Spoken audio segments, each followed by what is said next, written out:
that they've had. But we can always, It is 5:30. I'm going to call the regular city council meeting into session. And the first thing we have is the Pledge of Allegiance, and Councilman Gerald Cook is going to lead us in the pledge, and I promise the Texas pledge is going to be up there in a minute. Carla, over here. I don't need it. I know. How did you like it?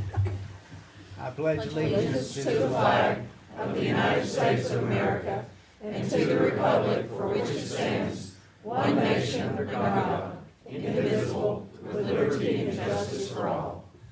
Honor the Texas flag.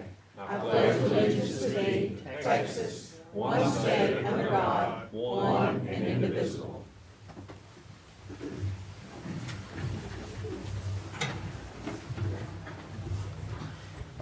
I'm sure everybody can see with the crowd we have tonight, we're going to have a fun night. So just sit back and get comfortable. There are seats over here. There's more seats over here. Next item is on the list is invocation by David Bearden, Graham Street Church of Christ preacher. Mr. Mayor, I'd like to explain something on my wrist. I have a wristband. On one side it says 20/20 vision. On the other side it says Jeremiah 29:7. And that passage is dealing with the Jewish people after they went into Babylonian captivity. And they decided that they would not work and they would not honor the king of Babylon. And Jeremiah told them that God had a message for them. And I'd like to read that message. But seek the welfare of the city where I have sent you into exile, and pray to the Lord on its behalf. For in its welfare you will find your welfare. I think if the Jewish people were told to respect the city where they were living in captivity and to pray for it, we certainly need to pray for our city that we love. Let's pray. Our Heavenly Father, we bow in your presence knowing that you are the God of the universe, that you're in control. You have the destiny of our future in your hands, and at the same time you've given us the freedom of choice. What a wonderful nation that we live in, where we have the right to vote and to choose who represents us in government. What a wonderful privilege it is to live in this fine city and to be able to have the privilege to be able to choose and make choices for ourselves and to be represented by those that we choose. But we know at the same time that you're the God who is in control. And we ask that we might submit to your grace and your love and be representatives of it in everything that we do. May we honor the peace that you bring by being peacemakers to others. May we at the same time be mindful of your justice and your judgment and live our lives practicing justice towards others and living with the accountability of judgment. We pray that in all the proceedings of this night, that your hand will be upon it, that we will be instruments of your grace and peace, and may your mercy shine forth from this city as a great light and an example into the world. We pray this in Jesus' name. Amen. Amen. Thank you, David. Next item is going, well, before we do general discussion, we're going to have Tarleton, right? Yes. Okay. We have with us tonight Erica. Where's Erica? Going to make a presentation, and I've invited her to come and talk to the city of Stephenville. She has a great project, and with her, I'm going to let you introduce, I don't remember your name. Hi, I'm Allie Humphrey. And Daryl Brown is in the back. He is the sponsor of this organization. And it's a great idea, and so I've invited him to come invite us to participate with him. Yes, sir. So, like Mr. Mayor said, my name is Erica Key, and I'm the Tarleton Roundup Student Director.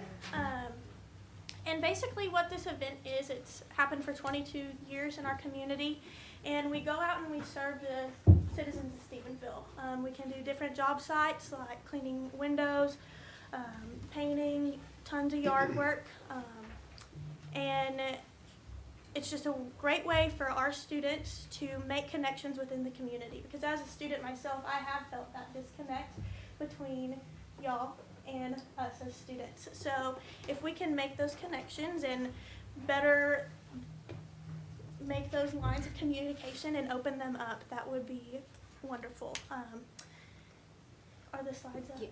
Okay. I have to point it back that way. So this is just small kind of synopsis of what we do. Like I said, we do a lot of yard work. Last year we had 150 job sites, and this year we'd like to serve 165, sorry. And that's a 10% increase. So if you guys would like to sign up as a participating job site, please let me know. I do have some applications with us tonight. So we currently gather volunteers throughout our Tarleton campus, whether it is the Tarleton Stephenville campus, Fort Worth campus, Midlothian, and Waco campus. We are currently at 814 volunteers, and our goal this year is to get 1,650 volunteers. So we are looking to grow a lot, and we do have some more room, but we definitely believe that we can get to our goal of 1,650 volunteers. And if y'all know of anybody who would like to sign up and help us out and reach that goal, please let us know. Our website is tarleton.edu/roundup.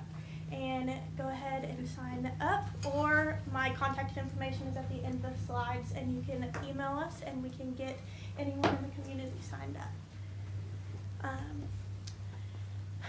So as any big event, it does take some money to get it going, and with our goals of reaching more people in the community, we are looking for sponsors. We've got different levels up there. They're a little hard to read, sorry about that. But I do have some packets if y'all are interested. We have set a goal this year of raising $9,800. The reason we chose this number is because Tarleton Roundup has been happening since 1998. So 9,800 is how we got that number. Currently, we have raised $6,750, and this will go towards helping us pay for the event, the tools that we need, the trash bags, the cleaning supplies, rakes, shovels, all kinds of different things. We never have enough supplies for the event. We are always running while the event is going on and making those purchases while the event is going on and running them to the job sites that need more help. So if you are able to help us in any way, that is greatly appreciated. So if anybody has any questions, I will gladly answer them, or if you would like a form, please let me know.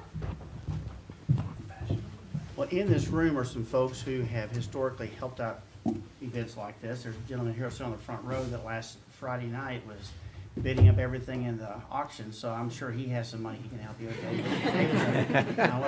Did your boss break your foot? Is that what happened? Matter of fact, I'm going to challenge the city council, any of the council members. I'll sponsor you tonight as well. And I challenge everybody on the council to do the same thing. So if this is a great organization, just think what it does for the city of Stephenville, for the citizens, the people who can't help themselves, that need a little bit of pickup. These girls and all their 1,600 students. Just think about the amount of work that they get to do for the city of Stephenville for free. And so I really encourage everybody here to sign up. If you can't sign up as a sponsor, hand them a check for $50 or something. They'll put it in the pot. What we really need right now is those job sites. So we're at 137, and our goal really this year also is to make that 165 job sites. Okay, job sites and sponsorships. Don't forget, everybody in this room, drop off $5 if you have to. Just give them some money, because on the way out the door, we need to raise some money for these kids so they can help out the city of Stephenville. Ladies, thank you very much. Daryl? Erica, just make sure that the job site form had a deadline on it. Yes, it does say that there is a deadline, but just don't worry about that. Yes, ma'am, I am. Would you like one? If you want to leave them with, if you want to just leave this stuff here with Stacy, she'll make sure anybody that's interested can come over and get one as you're leaving the building. Thank y'all, ladies. Daryl, thank you very much. All right. So, other citizens' general discussion, we have Joseph Borges, and want to have a discussion. His is probably the case. To be four, oh, that's five. Okay, never mind. All right, is anybody here for general discussion? Marlon? Okay. You'll step up to the podium and give us your name and address. You have 3 minutes. Oh, thank you so much. And I do encourage y'all to be a part of Roundup. We've done it for the last 4 years, and it's just been amazing. I'm Tammy Gardner with Community Outreach Housing. Our address is 955 North Graham Street. And I'm here tonight to kind of tell y'all a little bit about Community Outreach. We're doing a handout here. We're a nonprofit that's here in Stephenville. We've been here for a little over 7 years. We have 19 low-income rentals in Stephenville. And we started because the house was actually donated to me, and it just opened my eyes to what was going on in the low-income area of housing. We definitely need housing as a part of our economic growth. But what I'm here tonight really to talk about is we only have 19 houses. And next door, across the street, or down one, is a vacant, abandoned, or very, very ugly, unmaintained home. And I'd like to address that tonight, that we need organizations like Roundup, like Community Outreach, that really wants to clean up those places.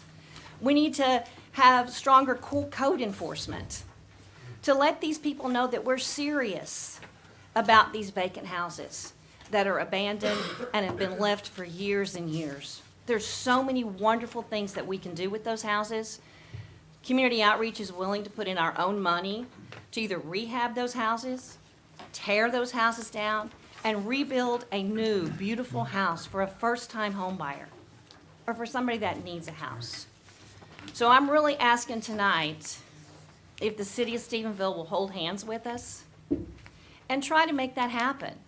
Try to put together a plan, a proposal, where we can clean up the city, more than just a dump trailer. And I've been a part of Roundup, and that's an awesome, awesome event. We use Tarleton students as our volunteers. We use the National Honor Society high school students as our volunteers. We have many businesses in town that sponsor us with building supplies, which lowers the cost of any of our renovations. Our rentals are way below market. And I'd love to take any of you on a city tour of our houses. I've just given you a map of where they are. And I challenge you to drive by any of them and look next door. So, any questions? Have you worked with any of the city staff already on this? No, sir, I really haven't. Alvin, which city staff would do that? Would it be Jason? No, sir, that'd be Steve. Steve? Would you get with Steve? Well, hello, Steve. I'm glad to meet you. We have had email correspondence, and I think we have a meeting set up next week on Tuesday. Yeah. And from that conversation, he can bring it to the city council committee, the appropriate committee, and we discuss it at that point. Thank you so much. You bet. That's exactly what we want, is to take a next step. Thank you, ma'am. Thank you for your help, too.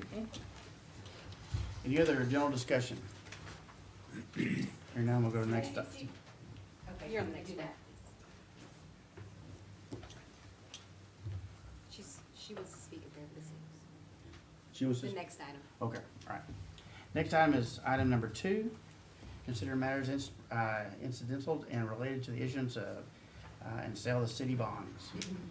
Mr. Allen, bonds, you want to make the presentation?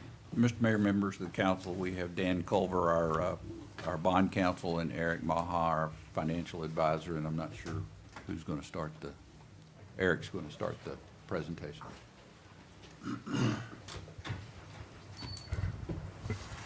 Well, good evening, Mayor, Council. As mentioned, Eric Maha with Hilltop Securities, and Mr. Dan Culver is here as well on the legal side. But the item before you tonight is an ordinance to approve sale of certificates of obligation. You should have a packet of financial numbers. This is hot off the press, and we wanted to go through it with council tonight. And the numbers shown in the packet have been drafted into the ordinance prepared by Mr. Culver, and so that ordinance is available as well. But quickly wanted to highlight a few items, and please feel free, any questions along the way. On the cover page, wanted to point out a few items. The actual sale of the certificates occurred at 10 o'clock today. We took bids from various banks bidding on the certificates. In total, after all is said and done, the city of Stephenville will repay $11,860,000 in principal, and that produces $12.5 million to the project fund. And, you know, this was dating back to January, published in the paper, the notices and so on. All the bids met the specifications outlined. And then on the bottom of the cover page, wanted to point out the city, prior to the sale today, we went through the bond rating process. The city was assigned a AA- rating, which is a very good, strong rating to be in the AA category for a Texas city. So that helped, once we looked at the interest rates, achieve some of the rates we saw today. Directly behind tab A, we have a snapshot. This was taken right at the bidding. The bidding was published about a week and a half ago, and there's quite a bit of information prepared for investors and for proposed banks to bid on this. Bids were due at 10 o'clock today, and right at 10 o'clock you see the bids. 8 bids were received in total, which is very good participation. The low bid came in at a 1.94%. Can you refinance my house for that? I wish. I will say. David says he can do it. Yeah. I will say you all picked a good date to have a council meeting. You know, sometimes the market's just moving in your favor, and we had to look twice when we saw below 2%. That, you know, we were expecting close to 2.1%, but coming in well below 2%. And also something else we always look for, we see the difference between the high and the next bid, the cover bid we call it, and there's about 0.02%. So you can see those bids were very close. So that tells us that the city is receiving a very good market interest rate. And then having 8 bids in total, that's good participation. So we're very pleased with the interest rate. As I mentioned, that all the bidders met the terms set forth prior to. The next page, page 1, I wanted to highlight a few items. The closing would be scheduled after tonight's meeting. The ordinance and accompanying documents will go down to the Attorney General. And we have closing scheduled for April 2nd. That's the date the city will receive the funds. The certificates actually sold with the premium today. So the $11.86 million plus about $1 million in premium will fund the full $12.5 million to the project fund and then cover all the financial costs. So with that premium, we were actually able to lower the number of certificates that we sold, which reduces the interest cost. Then, as mentioned, the interest rate came in at that 1.94%. Page 2, this is an amortization schedule. For the first few years, it will be interest payments, and then starting in 2023, the city will start making principal payments. An average principal and interest payments about $823,000. You may recall from prior meetings, we were projecting about $845,000 in annual interest payments, and given the low interest rates, we came in at about $820,000. So very, very pleased to see that in terms of the annual payments. The next page, page 3, these are the actual rates that were received today, and these are fixed rates, and the Baker Group, who won the bid, these are the rates proposed, and the certificates will give the city the ability to refinance if you choose to do so, or pay bond or certificates early starting in 2030. So you'll have that option starting in 2030 to do that. Behind tab B, we put some information on the market in general, and I think you'll find, as I mentioned earlier, it was a very good day to be in the market. I think you have a lot of headline news. I mean, you have the Dow, the Treasury, you have coronavirus, we have election news, all compiled today, and we saw actually a very good movement in interest rates. The Fed cut interest rates earlier this morning, 50 basis points. Treasury rates were down. Like I said, it was a good day to lock this in. And you can see historically in the chart, one of the charts we use going back to 2000, we're at all-time lows in terms of interest rates. And the following charts, very much of the same. The next chart, going back to 1981, again, all-time lows in terms of interest rates. And additional charts thereafter. So, any thoughts or questions on rates or the structure? In the final tab, we have a copy of the actual rating report. It's a couple pages there from Standard & Poor's, and it explains their view of the city's rating. The investors and bidders had an opportunity to receive that report along with other information. So, all told, we were pleased with the rates. The timing was well. We exceeded the projections, so any thoughts or questions, we'd be happy to answer those. Yeah, you had questions? Thank you, sir. Next process is going to be that we have a draft of an ordinance. Mayor, and this letter from the mic. I'm sorry? Ms. Leverton would like to speak. Okay, Ms. Leverton?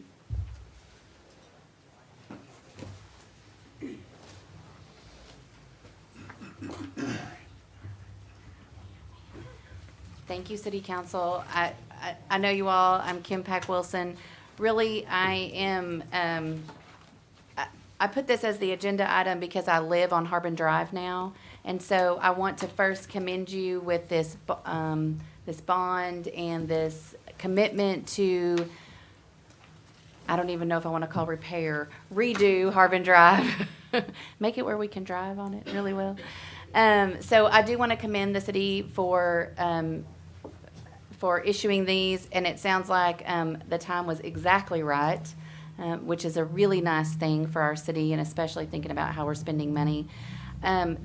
It probably isn't so relative to this particular item on your agenda as far as action, but I would like to comment as a person who lives on Harbin Drive, who owns a home on Harbin Drive, and to make sure that I am involved in the process with the design. I understand the design is not even completed, that there's been some preliminaries, and that that's still out for finalization, but I would ask that the city council involve us in that project. Those of us who I live on the side between Fry Street, I'm directionally challenged, and then Northwest Loop. I live in Dr. Cedar's old house. Everybody knows which house that is. Now I've given that up in public. Everybody knows where you live now. Yes, come toilet paper my house, whatever. College kids are watching. They are watching. So that's the side that I live on, and that portion of Harbin Drive particularly is owned by a lot of homeowners who live in those homes. So one of the things, and I've talked to several council members already and put in my 2 cents, and I will continue to put in my 2 cents as the planning project goes along. But I would like to say that I'd like the city to seriously consider not putting a median, and at least on that portion of Harbin Drive. For those of us who live there, we'll be circling forever. As well as some other concerns that I have about the expense and the maintenance of those medians on boulevards within the city. So look for me to keep addressing you about that as this project moves on. But I do want to compliment the city on taking on this project. It's very expensive. I recognize that, and I appreciate you all being good stewards of our dollars with regard to the city and expenditures. And I'm going to take this brief moment, since I have a microphone, and David Basket can't tackle me because he's in a boot. To also mention, because I understand it's been removed from the agenda, but also mention the downtown revitalization proposal.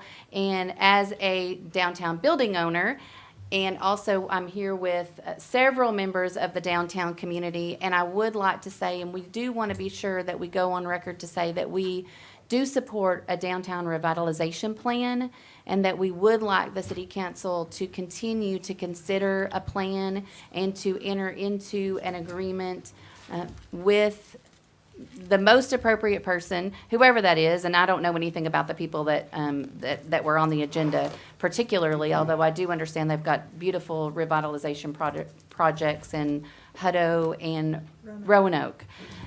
And I know those are lovely. So we would like to make our support known to that plan and to that idea and to that project of the community, of the city council. We would also like to be sure that we get involved with that. So if there is a way for us to get on a list, to be informed and to be considered and to have our opinions known as stakeholders, we would very much appreciate that. I'm a building owner. I'm a business owner, and we would definitely like to be involved with that project, and certainly think it's appropriate, and I'm sure all of you as council members believe that as well. So please let us be involved with that, and we would appreciate the city council taking that on and making that as a project. So I'm jumping in because we sort of got out of order with the And Kim, the city I left out, they did downtown McKinney also. McKinney. That was the other one I Well, thought. Jen will reach out to the Thank downtown you. business individuals to participate in that. Great, thank you, appreciate it. Thank you very much. Thanks, y'all. Okay, now we're out of order. Every time you get there, Kim, you do that to me. Item number 2, issuance, we don't have any other ones speaking, right? I got all, I thought I'm in order already, but I didn't. Okay, we're gonna talk about issuing certificates of obligation, so, Dan Culver will present the ordinance. okay. Good afternoon. Yeah, I think Eric was right. It's always better to be lucky than smart when you hit the bond market on a day like today. What you have before you is an ordinance. You have a draft of it. After the interest rates and the purchase information came in today around 10 o'clock, we were able to complete this ordinance, and I've sent it to the city for your permanent record. But the ordinance is really, whenever you issue debt of this nature, it's really a contract. And it's a contract really for the benefit of the bondholders, and that's going to be anybody from institutions to individuals who might buy your bonds through the purchaser. So what the primary aspects of the contract is that you'll make semi-annual payments. Your paying agent's UMP Bank in Dallas, so you'll be sending money up there for principal and interest payments. That you'll levy taxes if need be to pay us debt, and you've pledged that. You'll also take certain steps to ensure that the certificates are maintain their tax-exempt status. I've had some conversations with the staff about that, so we're comfortable with that aspect of the transaction. And then finally, there's a provision in the ordinance providing additional ongoing disclosure to the market periodically. So all of these things fold into this one, what I would call an ordinance, but it's also a contract. And I'm happy to answer any questions you may have about it. I think you may have the motion language, Mayor, if you need that. Okay. Any questions for Dan? Hearing none, do we have a recommendation? Do we do the ordinance first and then go to the TERS board, or do we do the TERS That's board correct. first? Okay. Do we have a recommendation? I'll make a motion to approve all matters incident and related to the issuance and sale of COs. I would like to second that. We have a motion by Brandon, second by Gerald. Is that okay to do it that way? Yes. Okay. You're doing it right. All right. Any further discussion? Yes, ma'am. And you know that I discussed this 2 weeks ago. Absolutely. And so, although I think it's awesome that we got such a good market rate today, I will be voting nay on this for the reasons I discussed a couple of weeks ago, so I will go into that again. I appreciate that, Carly. Any other discussion?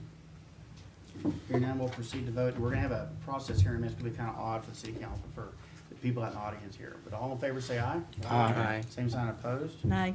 Yes, we have that as 6 to 5 to 1, 6 to 1. Okay. Now what we're gonna do is we have to recess to, 7 to 1. He's up there. I'm sorry, Ricky. Was an aye. Here's an aye. Thank you, sir. And there's no delay there, Stacy. All Mr. right. Mayor, there's one other item on the previous agenda item, on the ordinance item, and that is to retain Mr. Oh, Culver that's as our the bond engagement letter? counsel. And he's worked really hard, so he probably wants to be our bond attorney. So we need a second motion to do that, to Yes, approve that, okay. So we have a motion to approve the engagement letter. Everybody has a copy of that. I'll make the motion to approve. Okay, Mark makes the motion, and Alan seconds it. Any further discussion? Hearing none, proceed to vote. All in favor, say aye. Aye. Okay, that's unanimous Now vote. it was live. Okay, thank you very much. Now we're gonna recess into what's called the TERS board. And so we have 2 members of the community of the CETA board. Or is there just one going here tonight, or is there 2? Just one here today. So we're gonna enter into a TERS board meeting. We're recessed from the city council meeting. At this point, we'll consider a resolution from the TERS board dedicating revenue for tax increment reinvestment, zone number 1, to be repayment of certificates of obligation. Do I hear any discussion?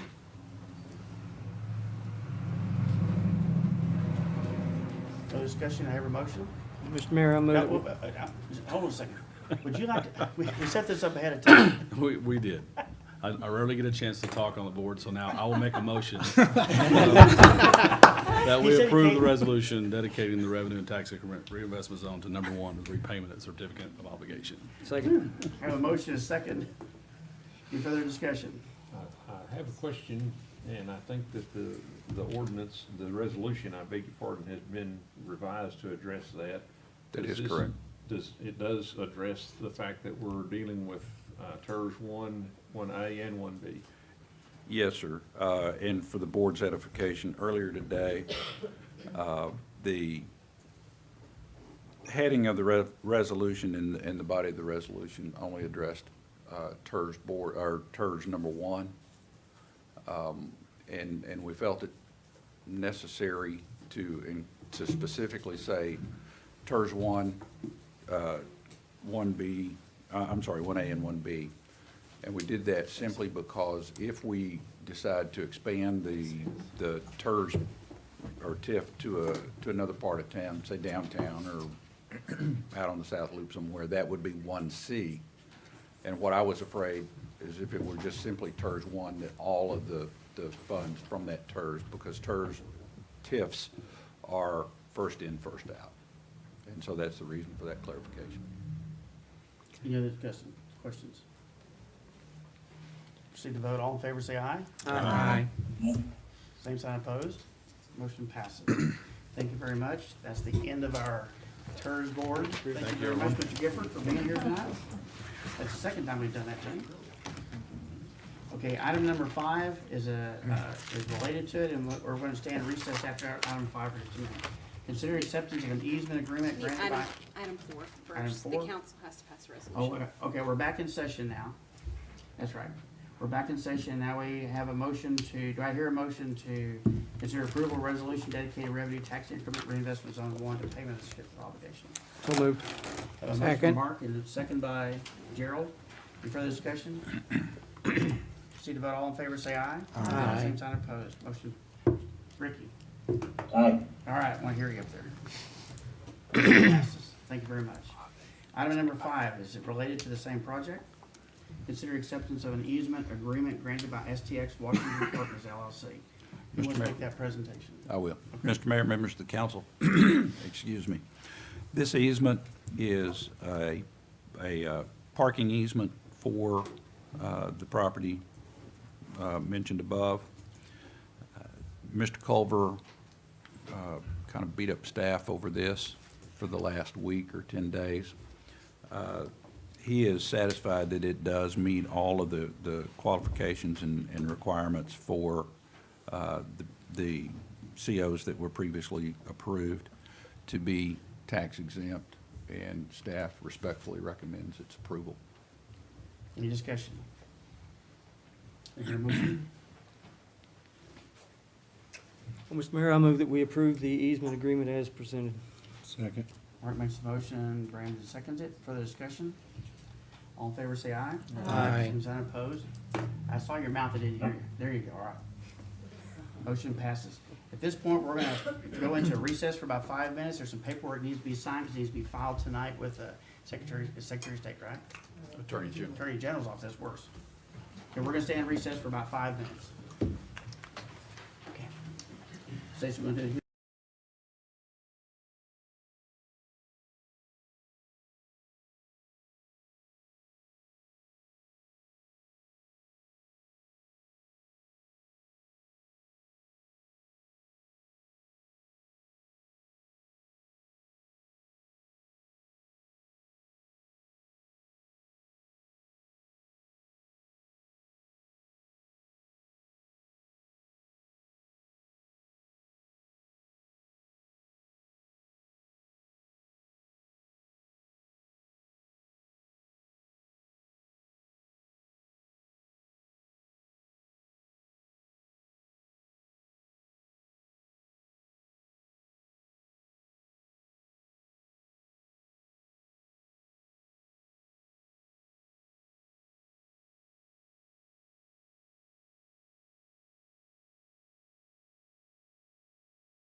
And he said that there was a The key time clock review, says it's that 6:12. shows that We're back in, Everbold's our clock's spot back in going session. somewhere. Back to the agenda.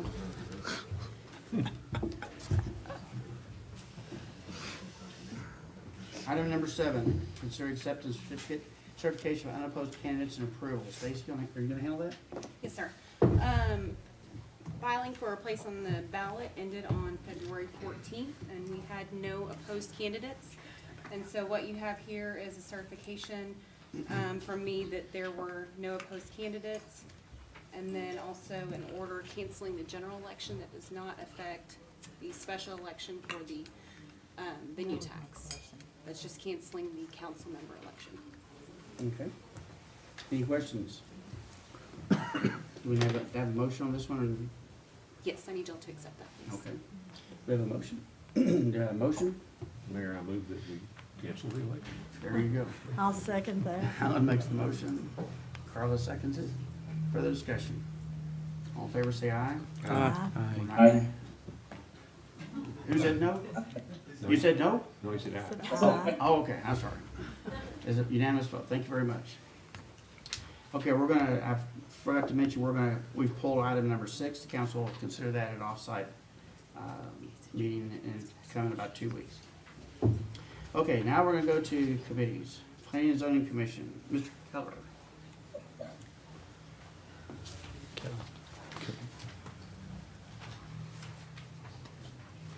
Good afternoon, Mayor and Council.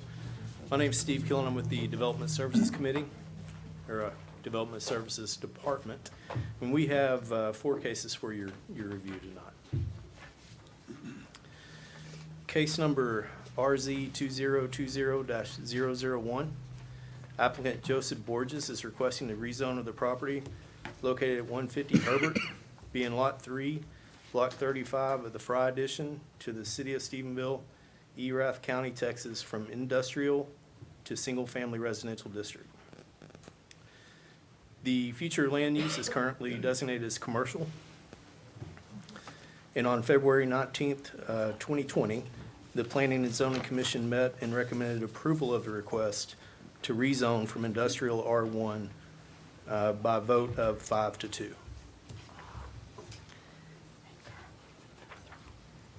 Any questions? Any questions?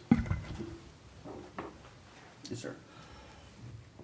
Mr. Killen, one of the zoning maps that we have shows a lot that I would say is behind the lot in question that is an R1 zone currently. Is that correct? Yes, sir, that is correct, at 185 Belknap. Okay, but the rest of the area is currently zoned industrial. That is correct. Okay, and then the future land use has all of that zoned as commercial, including that other lot, which is currently R1. Yes, sir, that is correct. Okay, thank you. Yes, sir. Further discussion, questions? Thank you. We're gonna enter into public hearings. Anybody like to come and speak for or against the request? We have one request here. It's Joseph Borges. And get up, Joe. Good evening, City Council. I'm Joe Borges. I live at 892 West Vanderbilt, Unit D. I'll admit I kind of messed up. I bought this property cash, so I didn't have to get no loan. It was a house there when I bought it. More than doubled the amount of money I put into it to fix it up. I planned on just fixing it up and selling it. I currently have under contract to sell, and during closing, they come back and say we cannot close until this gets rezoned to residential. And so I'm learning. So it won't happen again. I wouldn't have bought the house if I knew I was gonna have this without getting an answer from you guys first. So I'm asking for forgiveness and for your approval. I don't know if there's any questions. Anybody have any questions? Just about have a question. Just to clarify, the usage is not changing, it's going to remain, it is single family now, correct? Correct. When I bought it, it was a house. It was unlivable. There was people on drugs staying in it, and I fixed it up, and it's still a house. I didn't add on. I didn't change. I just fixed it up. Thank you. Any other questions?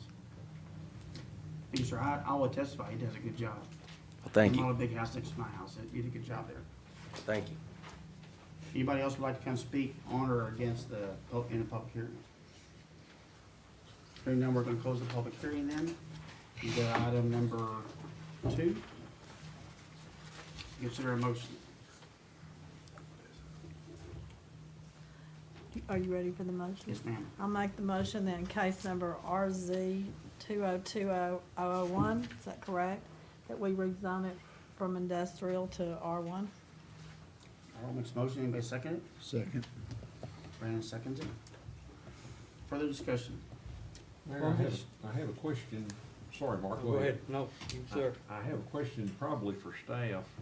Since this was a residence and has maintained the residence, and we didn't do any, if I understood Mr. Borges, we didn't change the footprint of the residence, is there still a prohibition from it selling as a residence, since that's what it was from the beginning?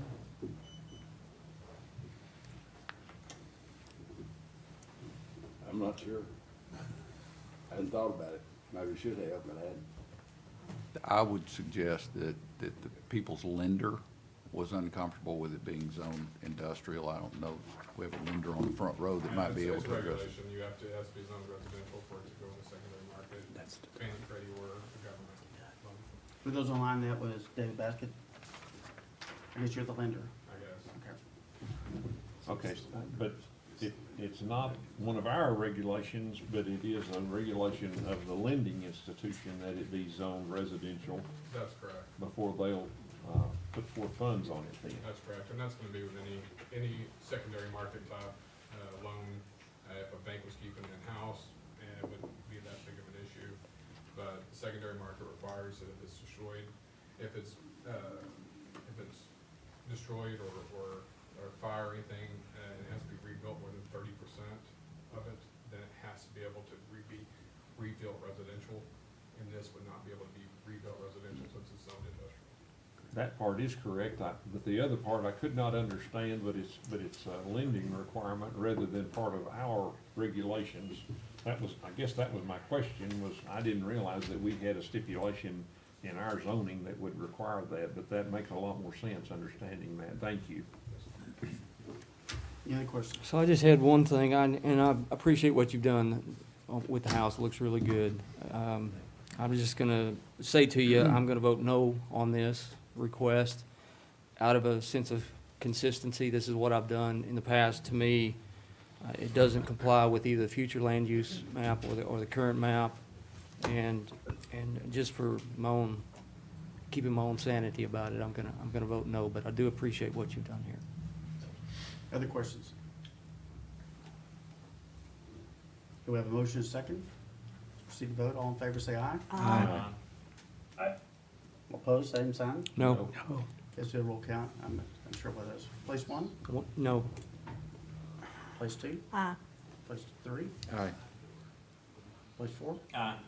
place 5, Aye. place 6, No. place 7, No. place 8. Aye. Motion passes 5-3. Thanks, sir. Next item. Yes, sir. Case number RZ 2020-002.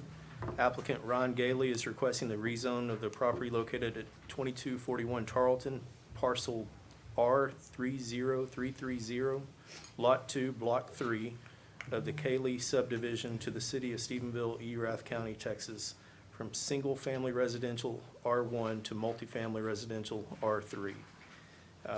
The future land use is designated as single-family. And also on February 19th, the Planning and Zoning Commission met and recommended a denial of the request of the rezone from single-family R1 to multifamily R3. The vote was unanimous. Any questions? Okay, we're gonna enter into a public hearing, and I have several people that want to speak, and I've got different numbers on them. Some are speaking more than once, so I hope I get them right. If not, just speak. No, that's not the one I want to talk about. We have David Basket signed up to discuss the items. Mr. Basket? Sir? Don't trip and fall. The rec hall did this to me, by the way. We're not going there. See Jen, see, look at Jen right here, see? I think there was a snapper in the stands, I think, actually. Council, Mayor, I'm here to speak on behalf of Ryan Gailey. I've handled lots of projects for Ryan. I've financed some. I've worked beside him on several. He puts a quality product out there. And also, I am a commercial neighbor to him at Citizens National Bank to this project. And I was on the Future Land Use Committee when we discussed the future land use for this particular area.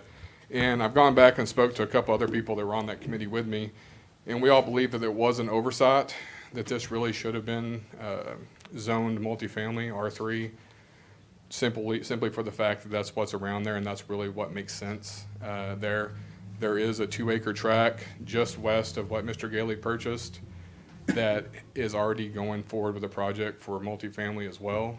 So there will be multifamily there. It's zoned R3 on that 2-acre tract. Mr. Gailey has another complex right across the street that will be complementary to this. I think it'll make the street flow well. I think it'll look good. I think it'll put good tax dollars for the city as well, being as many units as he's going to put up. He puts a quality, like I said, a quality project out there, and I believe in what he does, not only as his lender, but as someone that has watched all of the projects go by and step foot through them at all times. I do inspections on his projects on a monthly basis, and he does a great job, and I think that the city will be happy with the project once it's complete. That's really all I have to say, but like I said, I think one of the biggest things is discussing with the other members on the Future Land Committee, or Future Land Use Committee that I was on, that I spoke to. They agreed that I think this was an oversight and it should have been zoned R3. Do you have any questions, Mr. Basket? Thank you, sir. Thank you. Next I have Joseph Wallace, and I'm sorry, you have to say it a lot better. Joshua. Joshua, I'm sorry. And you have another person, you represent both people? Yeah, that's my wife. Okay. Yeah. Yes, my name is Joshua Wallace, and I live at 835 Mimosa Court. Our home is directly borders this. We are concerned, we oppose this rezoning. We're concerned for several reasons. The biggest one for me is the increased noise. We live in a very quiet neighborhood right now, and I'm afraid of having a large apartment complex in my backyard that there may be late night parties and things there. I mean, when I was a young college student, I enjoyed late night parties once or twice, but I'm also glad that that part of my life is over. So I enjoy going to bed at a reasonable hour, and I have to work in the morning, so I don't want to have a loud party in my backyard. The other issues, privacy. We have a privacy fence in our backyard, and if there's a multi-story apartment put behind us, it'll be very easy for people on the upper level to be able to look down into our backyard. And I mean, part of the reason that we purchased this home a few years ago is because it was a quiet neighborhood with the privacy, and that would really change the character of the neighborhood and why we decided to move there. The other final concern we have is that the potential of increased noise, decreased privacy may result in our property value declining. And this home is also an investment for us. We hope that we would be able to, if we ever sell it one day, to make money off of it. So that's another concern that we have, and I appreciate you listening to our concerns. Thank you. Does anybody have any questions for Joshua? Right? Yes. Any questions? Thank you, sir. Next person I have is Steve Gunn. There you go.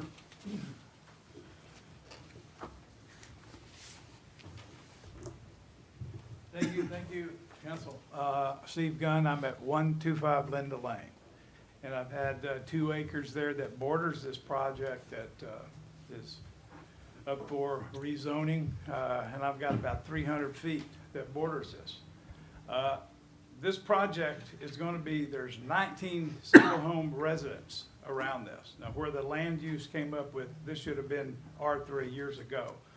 there's one section that borders part of this, and that's the 2 acres. But there's 6 acres here they want to rezone for an R3. And that R3 2-story townhouses are going to be in 19 backyards. And I just think anytime we're trying to pull back on R1s in this town, we don't have enough R1s in this town. We've got builders that are building elsewhere because we don't have any place to build. There's no R1s available. There's more R3s available than they have R1s. And to have more apartments, how many apartments do we need? I think we're gonna have some lady that has some numbers on apartments and the what occupancy rates we have in the apartments we have now. There's so many apartments going in right now. I don't think we need apartments. This is Steamville, Texas, not apartment city, Texas.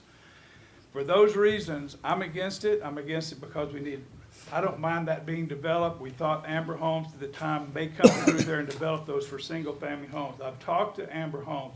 At the time they did their project, the land value was a little bit higher than the numbers that they use on development and their house numbers of what they built. And it wouldn't make sense for them to pay what they paid for that land to develop it, but they want to develop it. My suggestion is leave it R1 and encourage builders to build that. We have no one, and I've talked to most of the 19 people that border this 6 acres, and they have no problem with R1 zoning and having building houses, single-level houses, whatever, but homes, just like we did on the other end with Mimosa coming up. That's very, very good development up there, and we've got some very good neighbors. But I'm sitting there with 300 feet, and I've, had this lot for 30 years. I was born and raised here. We've never had this many apartments in this town, and now we're overrun with it, and now we're in 19 backyards.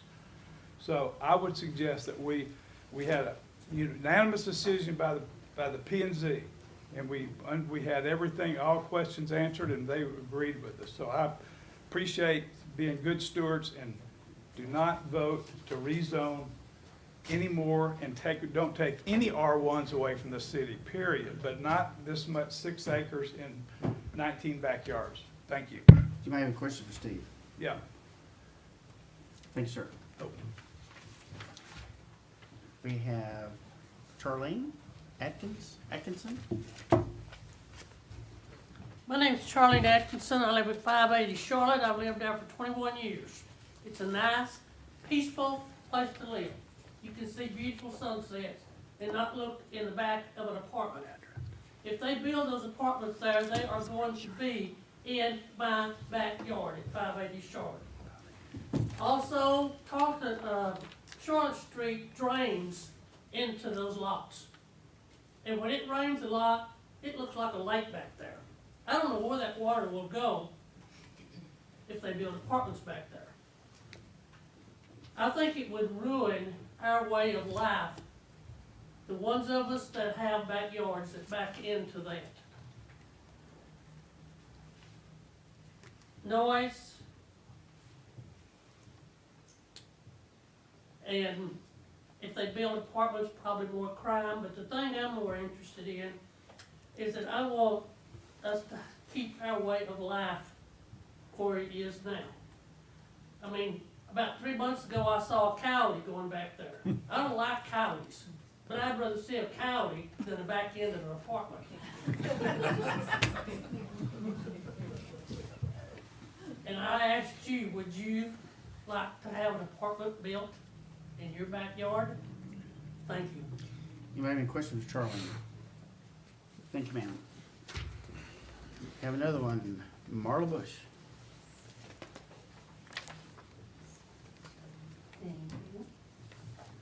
I apologize for my laryngitis. My doctor says I have mountain cedar allergy, not coronavirus, which I'm very much relieved and actually have almost a natural voice tonight. You haven't gone to China, have you? Huh? You haven't been to China, have you? No, I have not. Good evening, council, and thank you for giving me this opportunity to speak. I have had the privilege of knowing Ryan Gailey professionally for several years. And Stephenville is really blessed to have him in our town. And as David actually said, because Ryan is a quality builder, he's a businessman. I believe in his work ethic and his super quality in his projects. Ryan and his family is what we want here in Stephenville. I'm for Ryan's request for rezoning to R3 from R1 because it fits better in the neighborhood and that huge lot that we've all looked at for years. I've seen the site plan and it'll make a positive and exciting difference in the area. I've supported most of you, some of you I don't know, but I've supported most of you in your careers and campaigns here, so I ask for your support tonight and to approve what Ryan is asking. I also want to say, and as far as people saying they want to keep Stephenville the way it is, which is wonderful because that's why we live here, but I live across the street from a construction zone called Stephenville Independent School District. So every day I have 18-wheelers. I have noise beyond belief, but it's a good thing for the school. I voted for the school law. So progress is not bad. And in the progress, we have to put up with a little bit of construction and a little bit of discomfort, but I'm gonna have some kind of big, huge agriculture building across the street from me. And I might have some cows, I don't know. But anyway, so I'm very much for Ryan, and thank you for letting me speak. Do I have any questions for Marlon? Ms. Bush, I didn't get an address, I'm sorry. Oh, I'm sorry, 953 North Dale, Thank you. right across from the construction site. I figured that after you. Yeah, you'll find me, thank you. Thank you. Thank you, ma'am. Okay, I have another one, Sally Lloyd.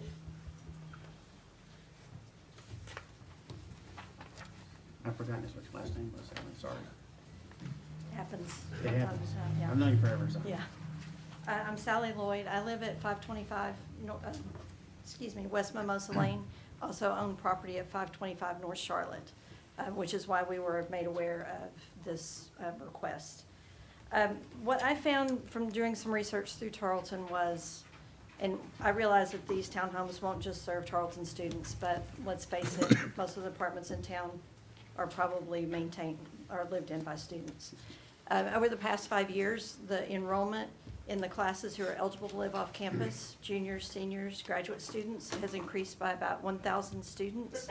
In that same amount of time, we've seen 11 apartment complexes built. 6 of those are major complexes, similar to the one that's gone up right behind Oasis Car Wash, and the one that's being built close to the Sonic on Washington Street. And then another 5 of them have been units that are, ones that have at least 10 units or more. That doesn't count all the quadplexes and things that have gone up during those same times as well. I don't think that this is the best future use for the area, as Mr. Gunn said. There are 19 houses backing up in the area. If you look at the map shown up there, I believe over half of that is residential rather than commercial or R3 that surrounds that property. I also agree with Mr. Gunn. We don't have enough R1 areas left in the city limits. It's very, very difficult to find somewhere to build a house within the city limits. I think we've put enough apartments up in the past 5 years. I don't think this is the best use of the property, and I hope that we can keep some future growth areas for private homeowners as well as accommodating apartment complexes in town. Thank you. Any questions for Sally? You said you own 525 North Charlotte. Is that a rental property? It is a rental property. Thank you. It's a 3-bedroom, 2-bath. Yeah. Perfect. Thank you. Anybody else? Thanks, Sally. Last one I have is Mr. Gailey. Or did I miss somebody else? Did you sign a form? No, sir, I didn't see it. If you get a form, fill it out real quick, I'll ask it right after Mr. Gailey. There's another one.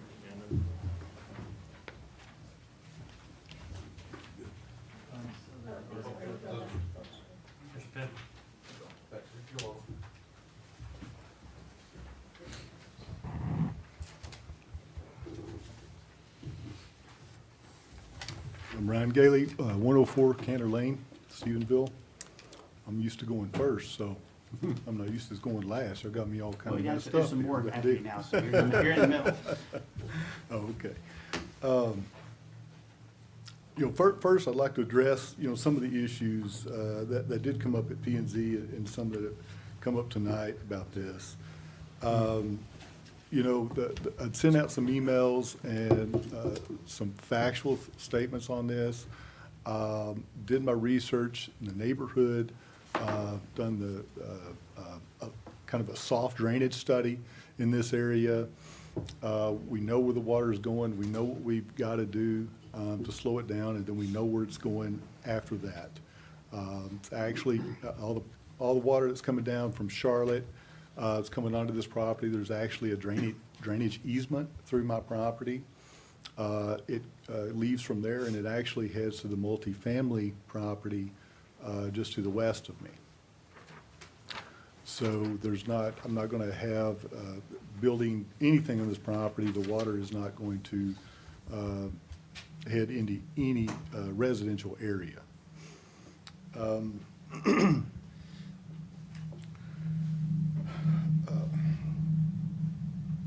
One of the things I'd really like to hit home is on the home values, multifamily versus single family. The Summit Apartments off of Lincolnville Highway, if you're going to wear over behind Peacocks, it was built in 2013, 14, things like that. There's a few houses that back up directly to the Summit Apartments on Overhill, nicer, older brick homes. They are, there's four in question. I'll just name the addresses on them. It's 1811, 1821, 1841 Overhill, and then 1401 Cleveland sits there as well. It's kind of turned into the cul-de-sac. If you look at the tax rolls there, those houses have increased on average of 22% in 5 years. That's an average, some a little more than others, but based on those four houses that are, you know, within 50 feet of a two-story building, well, I think those are three-story, actually, there, have increased in value. The other thing, Linda Lane Apartments, I think they're still called Linda Lane Apartments, or they, I don't know if they'd sold. The houses around there, 301 Dale, 303 Dale, those are both my properties that back up to that. 309 Dale, Mr. Gunn's property, 125 Linda Lane, 291 Dale. 5 of those. Those are a little older homes, some of them, you know, some frame homes and things mixed in with that. Those houses increased 14.5% average in property value. In the last, from 2015 to 2019.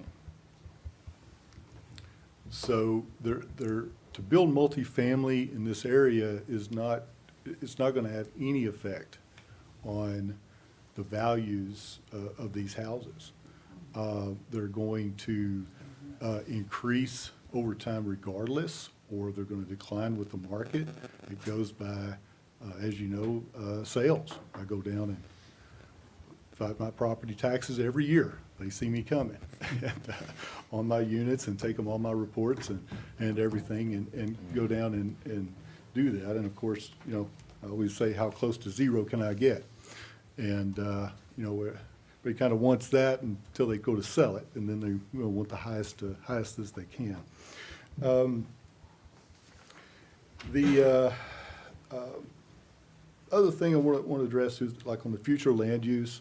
I think you guys seen the letter from the gentleman that bought the property a couple of months ago or so to the west of me, the 2 acres there. Future land use, as David said, is R1. That is zoned R3. That will be a R3. That he plans on building R3 now. He's building some units off of Michelini, and then he plans on developing this property, from what I understand, in you know, year and a half or so. So the future land use is already being squeezed or detrimented into this with that property.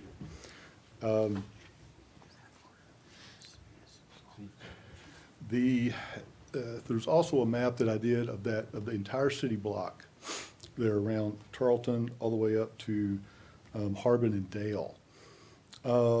with that, I think you guys may have had the email on that, but we have 82 non-owner occupied homes in that area. It's right at 50% are non-owner occupied. They're all rental properties. These homes are anywhere from 50 to 75 years old, from Charlotte to Harbin. And in 10 years, what is that going to look like?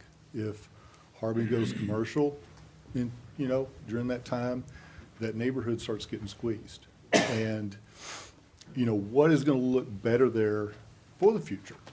When this property, I face Tarleton. I don't face Charlotte. I don't face Fry Street. I don't face Phelps. I touch those property lines.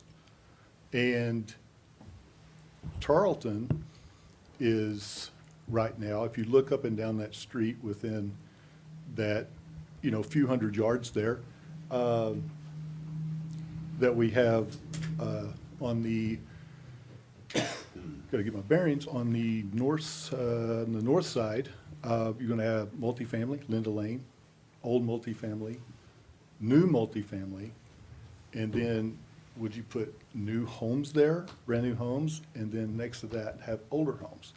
It just doesn't look right up that street. I don't feel.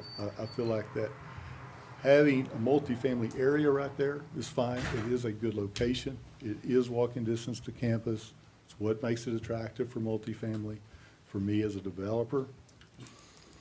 All right, your 3 minutes up, go ahead, if you won't mind, conclude. Okay, I apologize. I can, if you don't mind, Mayor, I think, I don't know if I'm out of, we have two of these parcels, so, if, we've got the house and the lot. Well, that's number, I don't know, There's 5 two. is the next one, isn't it? Is there There'd a be way another that I can opportunity just to- continue and then I won't speak on the next All one? right. I'm not interested in getting the house rezoned R3 and not the land or vice versa, so. Are you okay? Okay, we're at 7 minutes right now. Okay, I apologize if you. So if you want to wrap up, I'll give you 30 seconds to wrap up. Okay, all right, thank you. I have a letter that came in also last minute to, friend, I didn't get a chance to make copies. Can I just give that to you? Yes, you can give it her And again. then, I also want to touch base real quick on the property values. If I did the plat on this, about 16 houses, if you build about 1,600 square foot, based on the market value, you're going to have about $3.5 million in property value. If we build multifamily there, I'm proposing it's going to be a little over a $9 million project. There's a lot of future taxes there. It's more than double for the city of Stephenville in school and city taxes. Thank you, sir. Any questions for Ryan? I do. Yes, sir, go ahead. Ryan, I know you're pretty consistent in your designs of your apartments that you build throughout the city. Is there some way on this specific property, you lay out the apartment complexes themselves, and you kind of take into consideration some of these folks' concerns about their apartments looking into their backyards and being butted up directly to their fence lines? Is there some of that you take into consideration? Well, yes, very much, and I would like to touch base on that, because a lot of people saying they're building in their backyard. I promise I will not trespass. I'm building on my property, not in their backyard. And I'm sorry to obscure anybody's view of the sunset, but they don't own the view. It's a perk, so we don't, we all want to live in an area that, live next to a forest, I guess you don't want to say, and somebody else pay taxes on it. As far as that, there's a noise ordinance in Stephenville. I own a lot of units. I don't have a problem a lot with the parties in my townhomes. I do my houses, not my townhomes as much. We get, the first person to call when the music gets cranked up is they call us. And it's the neighbor that's adjoined them that's usually the complaint on it. I don't have back balconies on these things. I put individual privacy fence backyards on them. They're a townhome style. I don't have, I just don't have the problem of that or anybody complaining, looking down into somebody's somebody's yard or invasion of someone's privacy if they're out in the yard working in their yard or things like that. I mean, do you guys spy on your neighbors? I mean, if they're in your backyard, I mean, you know, it's just like, it's not, I think that's kind of a misconception because there's nothing there. You know, it's a pasture land, and so I think that emotion. So specifically, the folks back here, when they look at the map on those kind of lots back on Mimosa Street, the new cul-de-sac that Amber Homes did, I guess you're saying your design wouldn't be like where there'd be your apartments would be butting that property line with the balcony hanging over their backyard, people partying on the balconies, looking over their fences, and that's not how the design's gonna be, is it? No, I have setback requirements, you know, of course, with that and building setbacks and things like that. So no, we won't be, you know, close. We're gonna be neighbors, you know, but we're not gonna be, there's gonna be space in between the buildings, things like that, this, you know, so. Thank you. Any other questions? I do. Yes, sir. Mr. Gunn mentioned he talked to Amber Homes and it wasn't viable to do single family for them at that time. Is that your belief as well? I mean, it would be hard.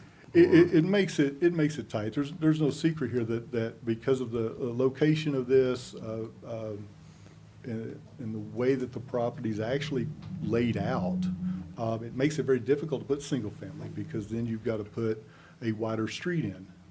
You probably have to put a city street in. You have some other challenges with this property being R1. You know, there is there's the drainage no matter what, but you have the,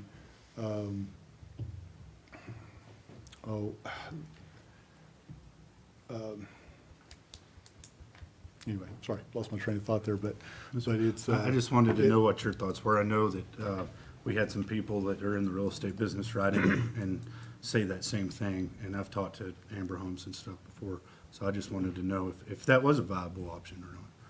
Well, it certainly, I mean, I purchased the property. Normally, you know, in a situation like this, I would have it contingent, you know, before I actually purchase it to have it rezoned. I did not do that. The backup plan would be if I have to put R1 on it, I have to put R1 on it. But, or I have to go plan development to squeeze the lots, to make the lots smaller, to make it work. And basically, again, you know, by the time you pay the taxes on it, by the time you develop it, pay the development costs, things like that, probably lose a little money going R1 on the development cost with it. Thank you. But Anybody else? I did Yes, have a ma'am. question, Ryan. Yes, ma'am. If you did a planned development with garden homes or zero lot lines, similar to what's on Sully Court, because those houses seem to sell the second they come up, because I do think there's a market for seniors in this town that's wide open. Would that help you to make what you need to make off that, if you went with smaller homes and more of them? well, you know, I did the quarter acre with there's a sewer line that comes through there, there's a drainage easement that comes through there, and it kind of, it's, the location of it being where it is in the center, it's like you can't, it's hard to get on one side or the other. So you lose a little bit of land right there. On the quarter acre tracts, I looked at it, I think got the map around 16. I haven't, I'll be honest, I have not looked at, you know, with the garden homes, especially if you had to go single story with it, you know, of how many you could actually fit. I would guess, you know, because your city street, you know, that little, the entrance there off of Tarleton where it goes back, the little L-shaped deal there, you know, the city street, I believe, is 50 feet on an easement, I think. I'm not 100% sure on that. But I think it's 50 feet for a city street. And so it kind of crunches those homes along that front side down there. And then When you could go sent me down. that map over the weekend, I think it was the original plat when I talked to planning this week, and it showed single-family homes that you brought in originally. Was that your original intention to do single-family homes there? No, ma'am. But that's the But- plat, what was that plat you sent me then with the single? Oh, the single family, that was provided by me by the guy that I purchased the property from, that he had So had that a. wasn't your plat? That was not mine, no, ma'am. Okay, all right, thank you. Any other questions? Just one. Yes, sir. Mr. Gailey, just so I understand this correctly, what you're saying. Have you done any consideration for planned development district and the garden homes or the, what we would call townhouses that are, maybe 1,000, 1,200 square feet, zero lot line type things, where you could get 30 or 40 or 50 of them on that property as an alternative to, how many apartments you're talking about here, 160? Now, you're talking about something, no, it's about 128, and I'm not sure I can go 128 because of the parking. But that was, like I said, a preliminary plan, but what I have on that's 128 individual units. Now, are you saying that the be under one building? No, I'm or- asking if you've looked at alternative plans other than apartment. I have not, no, sir. Just the single family as it is, I've looked at that because that is how it is. So, and then multifamily is what I do. You know, I have a management company, and then I also build and develop multifamily, and I build some units just about every year, have for the last several years, and and so that's just what I've looked at. I have not looked at. Anybody else? Okay, thank you. Thank you, Ryan, appreciate it. Oh. Oh, he'll come back. Marguerite Stewart? Did I say that correctly?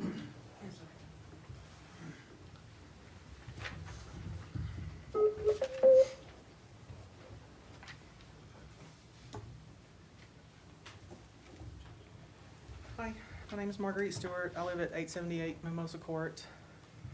I don't have anything new to add. Just wanted to reinforce the same concerns that everyone else that has spoken against it has, is the change in the atmosphere of the neighborhood. The property values, we're worried about the property values. I don't necessarily agree that they would increase at the same rate that residential areas would increase. Safety is another issue. For me personally, there's, alleys on either side of on the backyards of the neighborhoods. I'm concerned about increasing foot traffic through there. Noise levels, I don't know if anyone's ever lived close to a apartment complex. There's considerable noise levels, not just from residents, but like city services, like the dumpsters, and on the days they come in and dump those, and it's just a really noisy situation. But that's basically all I have. Any questions? Is it Marguerite? Marguerite. Marguerite, anybody have questions for Marguerite? Thank you, ma'am. Anita Stoghill. Did I say that correct last name? I should have just stuck with Anita. I can respay that one. That's the first person in service that ever. Ooh, I feel good.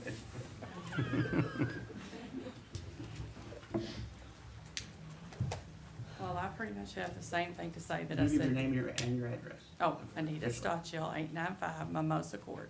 Thank you, ma'am. I live kind of down further on the court, but I have lived in a house that had an apartment complex backed up to it. And it was not pleasant.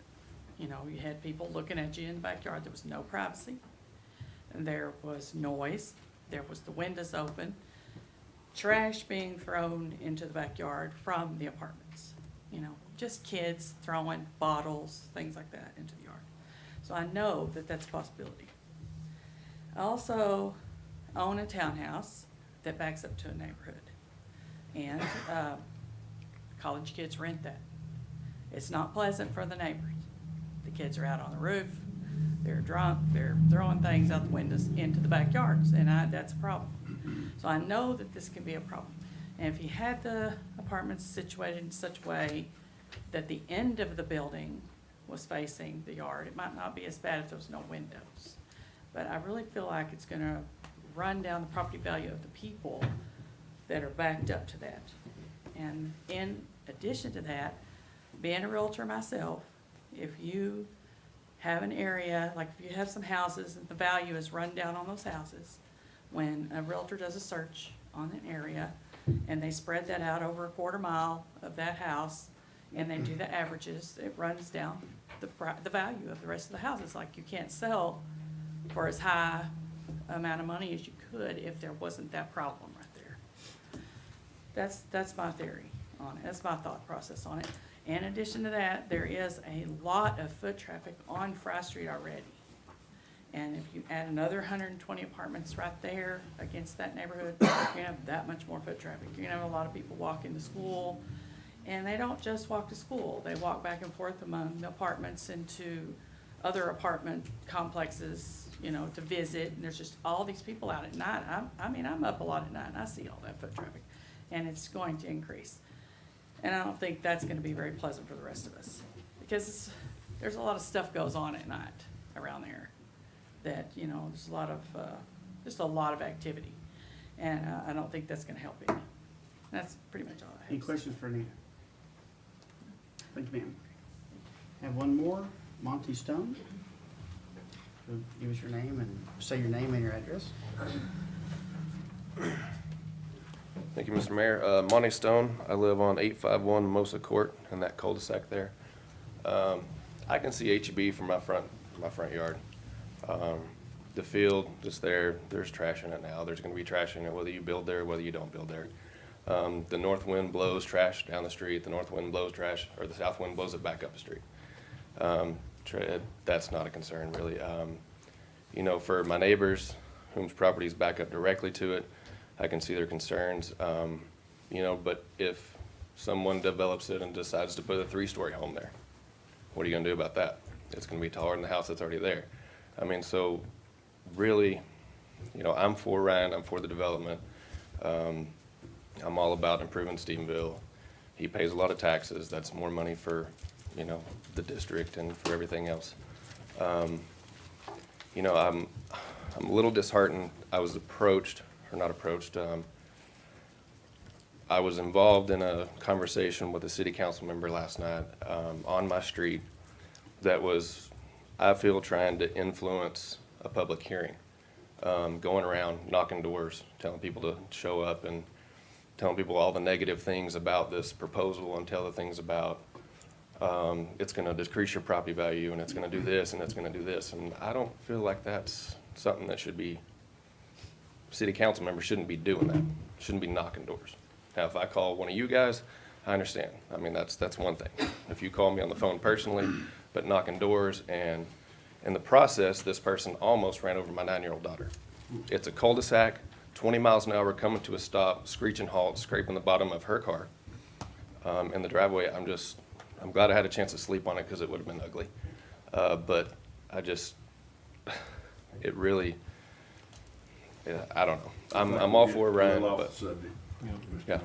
Okay. But I'm all for the development. Thank you, sir. Anybody have any questions for Monty? Hearing none, is there anyone else who wants to speak in favor or against the proposal? I'll let you fill out a form afterwards. Come in and state your name and your address. Be sure to get a form before you leave and turn it in to Stacy. Yes, my name is Zijia Wu. My husband, Josh Wallace, earlier he talked about it. So, Your address is? Huh? Your address again, please. Yeah, 835 Mimosa Court. Thanks, ma'am. So we are the house just right, will be facing the development. And then so my husband redressed about the issue of privacy, noises, safety of the area. And then so by living there, that we want to take it as our future home. Even though the developer says that there will be no impact whatsoever to the area, it's very easy to say that right now. But when it happens, the impact to us is already too late. So to make a decision changing from R1 to R3, that has a tremendous impact on us, to our house value, our privacy, the security of the area. So I just want to address that. And then so when Mr. Ryan Gailey mentioned about the Linearville Road, that there's a park there, the house value increase. And because there's a park there, so if he wants to build a park right next to our house, that would be great, yes. But it's two different things, so I just want to emphasize on that. Thank you. Thank you, Ms. Well, I'll accept your report with your husband's name on that, be fine. Somebody else? If you have that form, you get, if you don't mind. Tell us your name and address. You have 3 minutes. I'm Beth Phelps. I live at 838 Mimosa Court. Most of y'all might know me at Beth Bramlett. I recently just came home. I've been away for 15 years. I was born and raised here, and I am back because I am here. I picked up a job and I teach and coach at the high school. I specifically bought the house at Mimosa because of the neighborhood. Because it was close to the intermediate, it was close to this high school, it was close to the junior high, it was close to all the places that me and my family need to be. My house is a little bit different than the rest of them. My house actually sits up, whereas everything else sits down. So I peer into it all the way down into it. And I understand single family homes, you know, watching a bunch of families outside, but for my 9-year-old daughter to be looking out there at apartment buildings, seeing no telling what, that's where I get a little bit worried. It's the issue because we can actually see everything down inside it because we sit up above it. So that's my issue, is because we're gonna see, I'm not level, I'm not next door, I'm up. So I'm going to see everything that happens in there. And my 9-year-old daughter is gonna see everything that happens in there. And they're gonna see everything that happens in us because you can see up it. So that's my concern. Thank you, congratulations on your new job. Come back down. Any questions? Don't forget to fill out a form if you want to say something. Hearing no questions, no other people want to testify, I'm going to close the public hearing. And on to item number 4, consider ordinance rezoning property located at 2241 Carlton. Do we have any discussion? I do have some discussion. Make a motion first, or you want to have Well, discussion? either way, we did either way. You know me, I'm sticking for parliamentary procedures, so I'm like. Go. Okay, I would make the motion to rezone the property at 2241 from R1 to R3. Ready makes a motion, I hear a second. Second. Brandon makes a second, has makes a second. Now we can discuss. Any discussion? Obviously, I was a councilwoman that went out there yesterday, and I've done this several times when they wanted to close streets. I went and talked to the people around Belknap, and I went and talked to the people around McNeil. I went and talked to the people around Barton when they wanted to close the street to see what the neighborhood thought about it. And I just think that's doing due diligence. So I did visit with about 15 of these homeowners yesterday, and only one person favored that.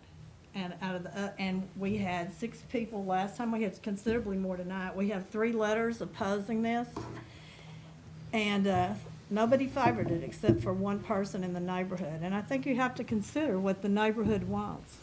I think you have to consider the neighborhood. The Guns invited, and the only he didn't mention it tonight, but it was for monetary reasons that he opposed it. I visited with the Guns. They invited me in their house. They have 300 feet there. They wanted to show me that they're losing all their privacy if 2-story apartments are built behind them. So, and I asked some neighbors, well, you were living here, when you bought these houses, Linda Lane Apartments are already here, so why wasn't that a concern? And they said, well, those were senior apartments, and now they're not senior apartments, and we've had some robberies of our cars since then, so safety was an issue. At one time, there were seniors in those apartments, so I know in my own neighborhood, the Blue Bonnet Apartments caused some problems, even in my neighborhood just down from that. So apartments do cause some safety issues.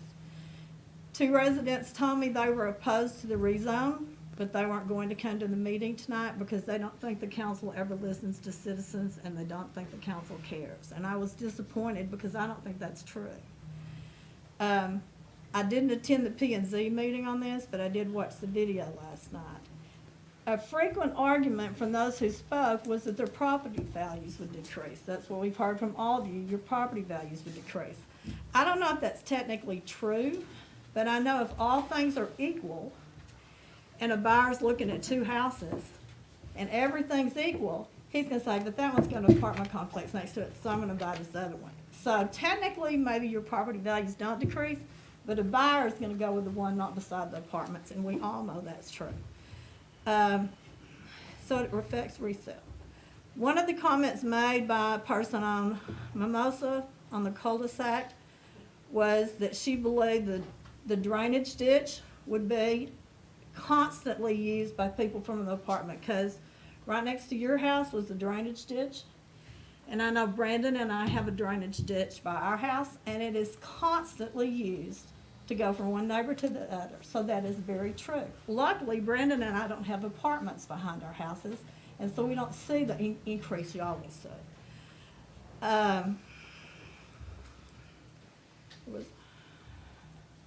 The most prevalent argument I have heard in favor of the rezone is that this would increase the tax revenue for the city. Unfortunately, P&Z members and council members are prohibited from considering and basing zoning issues on how much money comes into our coffers. We can't even consider it. And that's the only argument I've heard. Look how much more money the city's going to get from this. And we're not even allowed to take that into consideration by law. Finally, I like Ryan, and I hate this job because one of us is gonna be mad when we leave here tonight. The neighbors are going to be, or Ryan's going to be, and I like him, and you were right, he puts up a quality product. But he didn't buy this on a contingency, and he knew how it was zoned. And I think that we can look at a planned community, and he can get a lot more density, which is what he needs, and then maybe everybody would be happy. But let me see, I had a few notes. Last week, I actually had a citizen come up to me and say, I sure wish Betty Chu still worked for this city. You wouldn't think I heard that, would you? Do you know why? They said Betty Chu would have never allowed this many apartments to be built. Never. And so I've explained to citizens,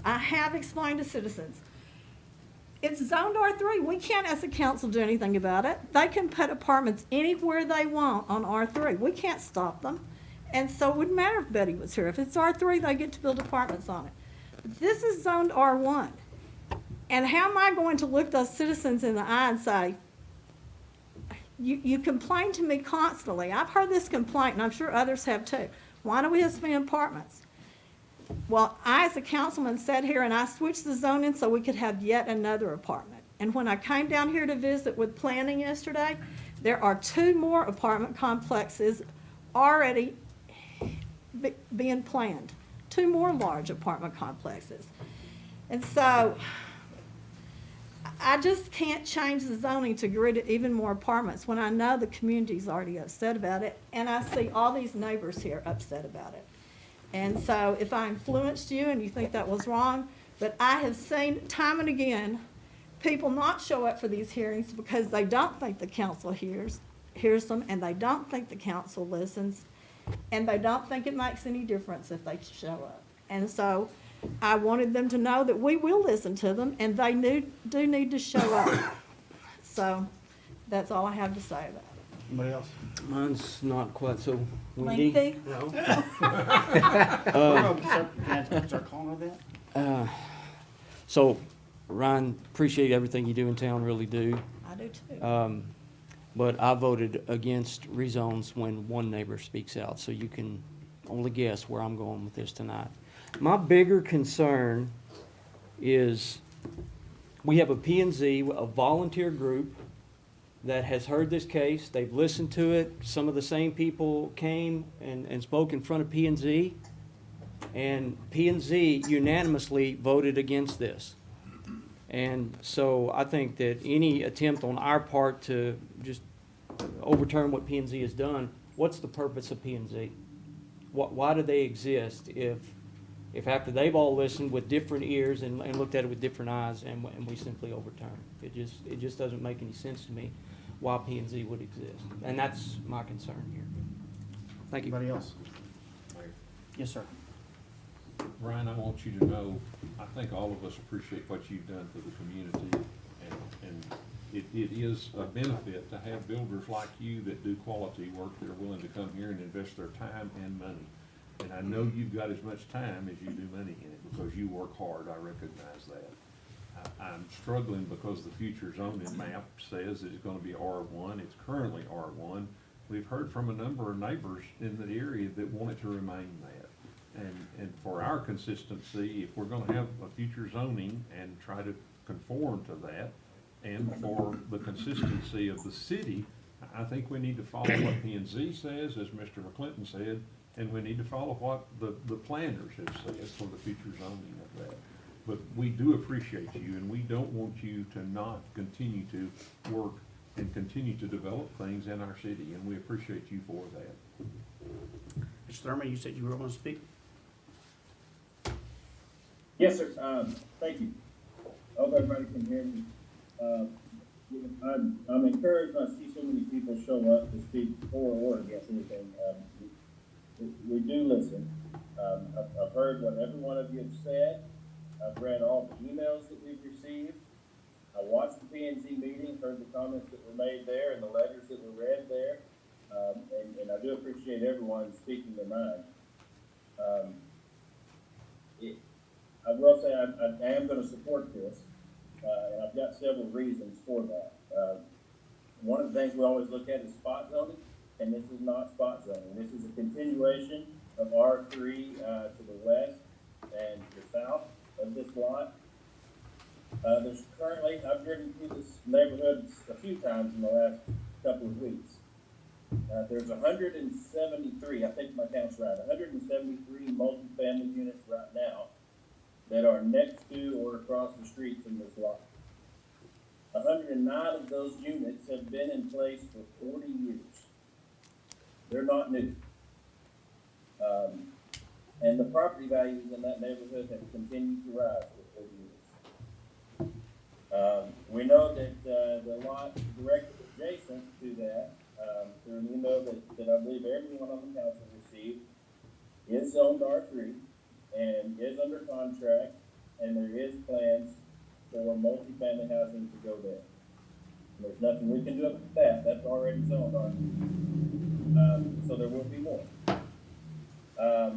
Two local real estate professionals have indicated that single-family homes are not viable in this particular lot. So regardless of what the current zoning is, they've said it's just not viable with the market conditions. I've talked to another single-family developer that has looked at that lot several times and has always said between the acquisition and the development cost that it just wasn't viable. And that's why they've chosen to not develop that as single family. Councilwoman Trussell said you have to consider the neighborhood, and I absolutely agree. You have to consider the neighborhood. And when you look at that neighborhood, it's been in a transition for several years now. I think as Mr. Gailey said, there's about 50% of those properties in about an 8 square block area there, right around that, that are currently tenant occupied. So that neighborhood is transitioning. And I think it's important to realize that the eastern part of that neighborhood over the next few years will likely go commercial. And so that neighborhood's going to continue to change over the next few years. So there's change that's happening there, and there's a need right there. Several people have said that we don't need any more apartments. We have more than we can handle now. But I think the important thing for us to all remember is that this is market driven. If the market supported single family there would be single family there. And this is a market-driven project, a market-driven request, and I feel that if we deny this request, I don't think we would be acting with the conservative government principles of limited, reasonable regulation. So for those reasons, I am going to support this request for rezone R3. Thank you. Anybody else? I seconded the motion, so Ricky hit a lot of the points that it is a tough decision when you sit up here and you do take everybody's opinion into account. And we're going to have a lot of these tough decisions as we continue to grow as a community. because there is neighborhoods that will transition. And this is one of those neighborhoods that is slowly transitioning because of the growth of our university. Again, I'm a capitalist, and you know, people can say we have too many apartments, but people are willing to put up millions of dollars to build them still. It's the same thing with hamburgers in town. We got too many hamburger joints. Well, I guess the data says that we like hamburgers because they build new hamburger joints constantly here. So I think this is a unique property. I have met with other home builders and heard the same concerns. This property's been vacant my entire life, 39 years here. It is zoned R1. I think that it is a unique property that makes it different because we do need more R1. We do need more single family in this community. I think Mr. Hayden in his letter spoke about that. But this is a very uniquely shaped property in a very unique area. And I'm a believer that if we're not putting something in more danger or we're not putting something more unethical, that somebody should be able to do with their land what they want to do with it. And so for that reason, I'm going to support this. Anybody else? Yes, sir. Mayor, I have wrestled with this, like all of our colleagues up here have done. I have gone to, and I can't tell you how many times I've driven up and down Charlotte Street, Mimosa Street, Tarleton Street, around this property, in this property. I have gone up and down Lydia Street, and of course, Harbin Drive. It is a transitional area, and that's what's happening, and that's what's going to happen in the future.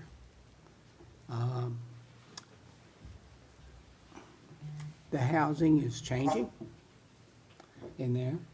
I heard tonight 50%. I didn't know what the actual number was, but just judging from the houses and that I saw, you can see that a significant number of the houses, even on Charlotte Street, are rentals. You can almost tell by the number of college kids that are there and how many pickup trucks are in the front yards. And stuff. So it's a transitional time for this property. This property needs to be developed. There's no doubt about it, Mr. Gailey. It's a matter of fact, it's really funny. Before I saw all this coming before planning and zoning, I had driven down Tarleton Street there, and I thought to myself, I wonder when this property is going to come up, because at some point it's going to have to be developed. And then, boom, very next week, I think, is when I first saw it on the planning and zoning agenda. There are some issues with property, obviously. I really wish it would make it, it's a tough decision up here. It would be a lot easier decision if we saw green space, or if we saw shrubs to separate the single-family homes from the apartment that you're talking about. It would be nice if we saw the layout of a nice landscaped, very attractive area. You do put up nice-looking apartments, as a matter of fact, and I've looked at nearly all of yours, as a matter of fact, here in town. I keep coming back to the same thing. It is somewhat transitional. We have a lot of apartments already right next to it, and there's going to be more built there because it's already zoned R3. This is going to be a narrow spot. Maybe the dollars don't work out well. That's why I mentioned the planned development district to you, and a 1,200 square foot townhouse, true townhouse style, a garden home, if you will, much more higher density to track. But that's not what we're here to vote on. We're here to vote on whether it's an R3 or an R1. And I have gone back and forth, I can't tell you how many times, even tonight, about this whole thing. Because all of the people that are here have legitimate concerns, and I can understand that. You have a legitimate concern, and the people that are supporting you do too. I have concerns like Mark has mentioned with regard to our planning and zoning. Why have planning and zoning if we're not going to listen to it? So from that standpoint, you know, I've been wavering a lot on this. I walked in here saying, now we're going to do this. Then I thought about it a while and said, no, we're not going to do this. Right now, my guess is that we're probably going to approve this. And move forward. Anybody else? I should obligated to say something now, huh? Somebody else say something? Go ahead. I'll be brief. So real quick, I think this should come down to this, looking at the whole thing, the big picture. I think it all comes down to, as a property owner around the area, that ultimately you enjoy the property that you have because of this extra amenity or asset of this huge vacant lot. I 100% see that, and if I was that property owner that lived around there, would I be very excited about an apartment complex or a condominium or townhomes coming? Probably not, because I enjoy that openness that I have back there. But I think back about a personal decision I just made, and I just chose to give up a residence and move to another residence here closer to the city hall. And part of the reason I moved there is because of the space. And next to it's an open lot the city owns, and I love that space. But I assume that risk, still also knowing that one day the city might decide to pave that, or they might decide to build a new senior citizen center there, or whatever it might be, and I might lose that benefit.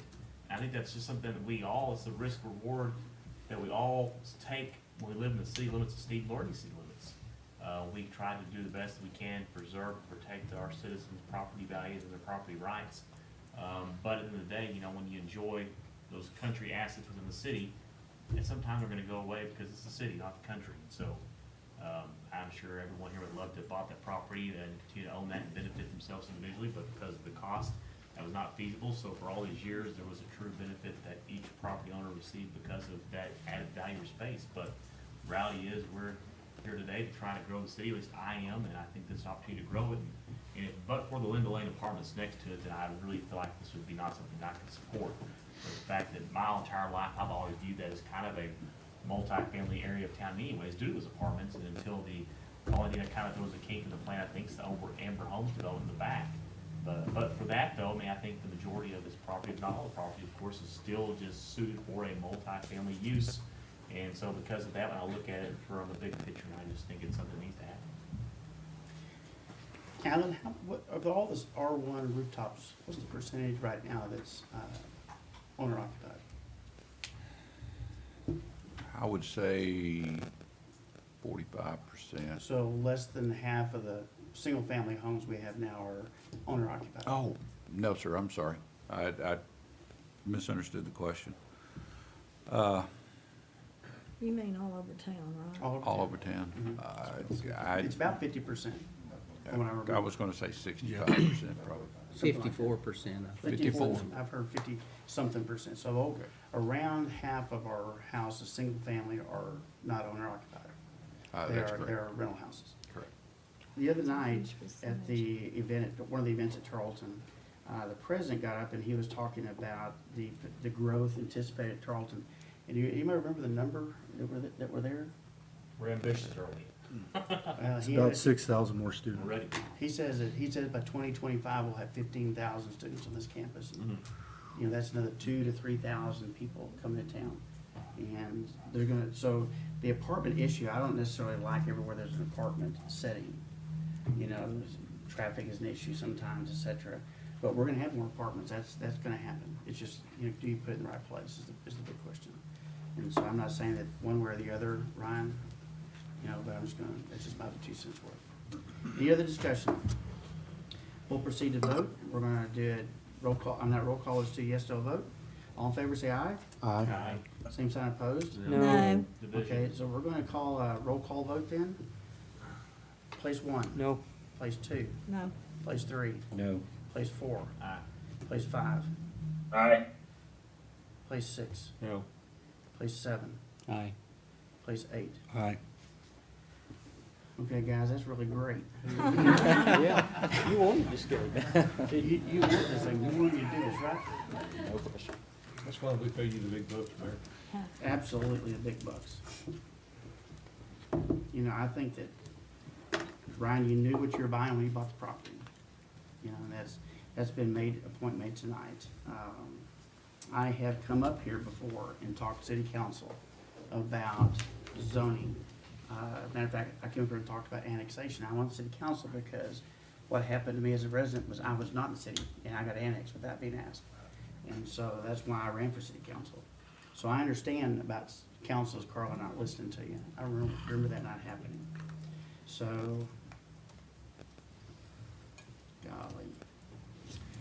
I'm gonna vote no, so the motion fails.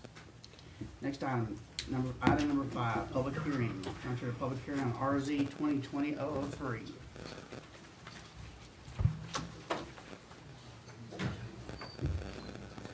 Mayor, I hate to put you in that position again, but the next case is the sister case to the one we just deliberated. Okay, sister case. Yes, sir. Case number RZ 2020-003. Applicant Ron Gailey is requesting a rezone of the property located at 0 Tarleton parcel R73194, which is Lot 1, Block 3 of the Gailey subdivision, to the city of Stephenville, Erath County, Texas, from single-family residential R1 to multifamily residential R3. Current zoning is single-family with future land use designated as single-family as well. The Planning and Zoning Commission met on February 19th and recommended a denial of the request for rezone from single-family residential district to multifamily residential district. The vote was unanimous. Any questions for Steve? Hearing none, we'll enter in a public hearing, and I'm trying to go through the list to see who's still here. We have Steve Gunn. Did you want to speak on this one or not? I think we're. Okay, you're done. Okay. Sally Lloyd? I would like to just stay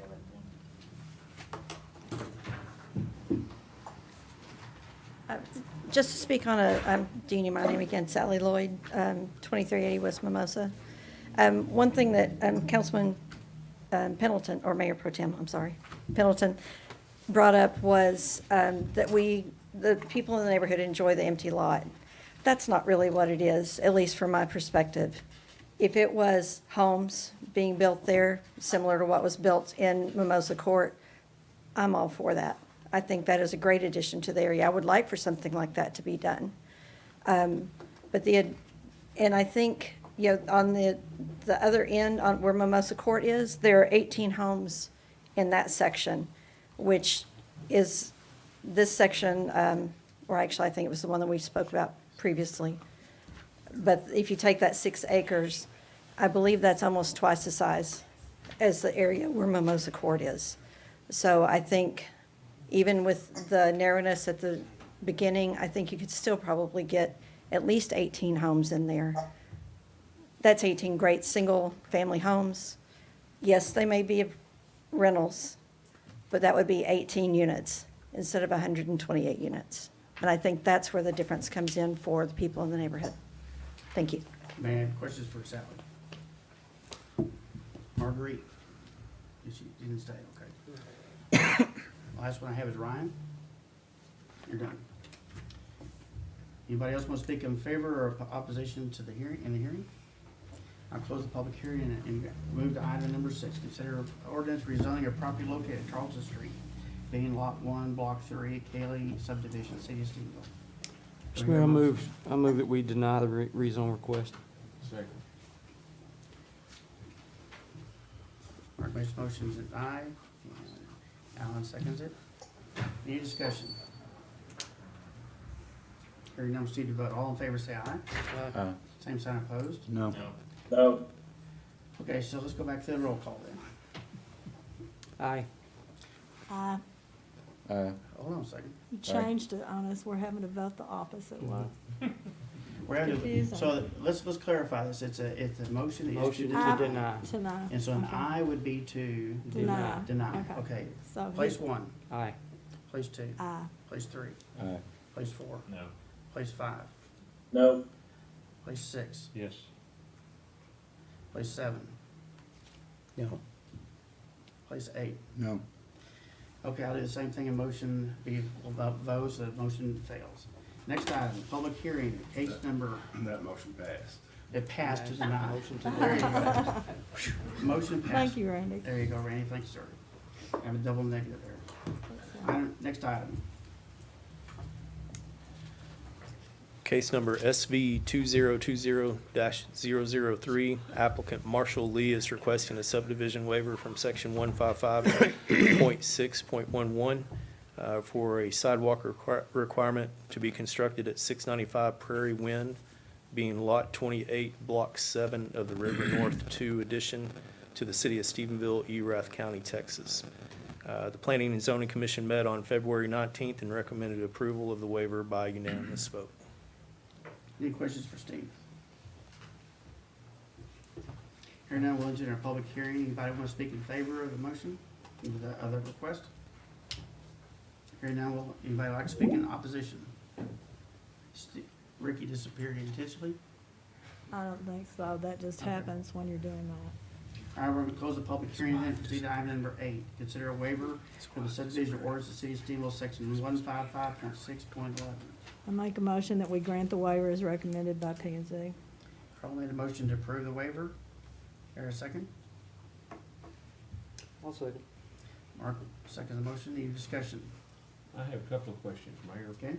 It appears on the map at least that this is 2 lots that have been It is. replatted It into is a 2 single? lots. Is that correct? That's what they said during P and Z. Okay. And my second question is, are there plans to extend Prairie Wind on our thoroughfare plan? There's a lot of developable land. It's not gonna be easy, but there's a good bit of developable land between there and the soccer field, the soccer complex. That wasn't raised at P and Z that I heard anyway, and I just wondered about that. No, sir, that was not discussed at P and Z, and I'm not familiar with the thoroughfare plan. I was trying to research that for you beforehand during the discussions, but I wasn't able to get that site to pull up. But as far as I know, to the best of my knowledge, there are no immediate plans for that extension. Well, immediate plans and long-term plans are not always the same. Yeah, And that's yes. what troubles me about the waiver on this is, right now, it is a dead end, and it is the end of the street.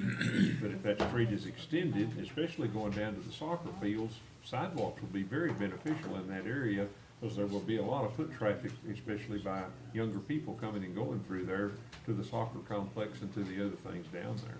But Yes. thank you. Sorry. Isn't there a large watershed that goes right between Yeah. those lots? That's where we've had so much trouble on Spring Yeah, Lake. it's a lake. Springbrook It's a Lake. lake right there. Mhm. Do you know, Steve, what the width of the street there is on Prairie Wind? Do you have that information? No, sir, may I phone a friend, ask Nick here? Please. Nick may be Yes, able to a answer your lifeline. question. For me, Nick, or you? I believe it's a local street, 50-foot right away with a 31-foot back-to-back.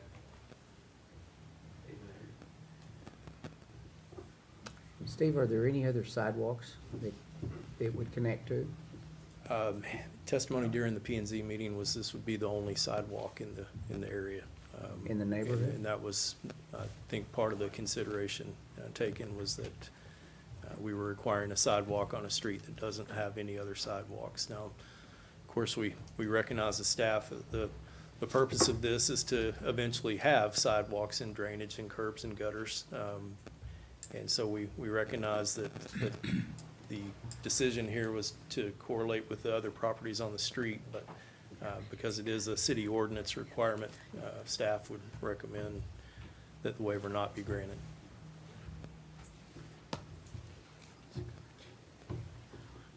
Is that, Nick, is that where the watershed goes, right between that lot and the? There's a large drainage area there, yes. And is the sidewalk gonna fix that or help that at all direct to the water? It doesn't have curves either there, does it? It does have curves? I believe it does. It does have curves. Okay, it has a curb, but not, but. The not- drainage, if I remember right, is on the west side of that lot. So it's on the other goes- side. It's and on the goes other north. side. And goes north. And Is goes that, north, yeah. is this in Blue Jay where the water comes down sometimes and just floods there, or is that wrong? Spring Bouquet. Spring Bouquet. Spring Bouquet.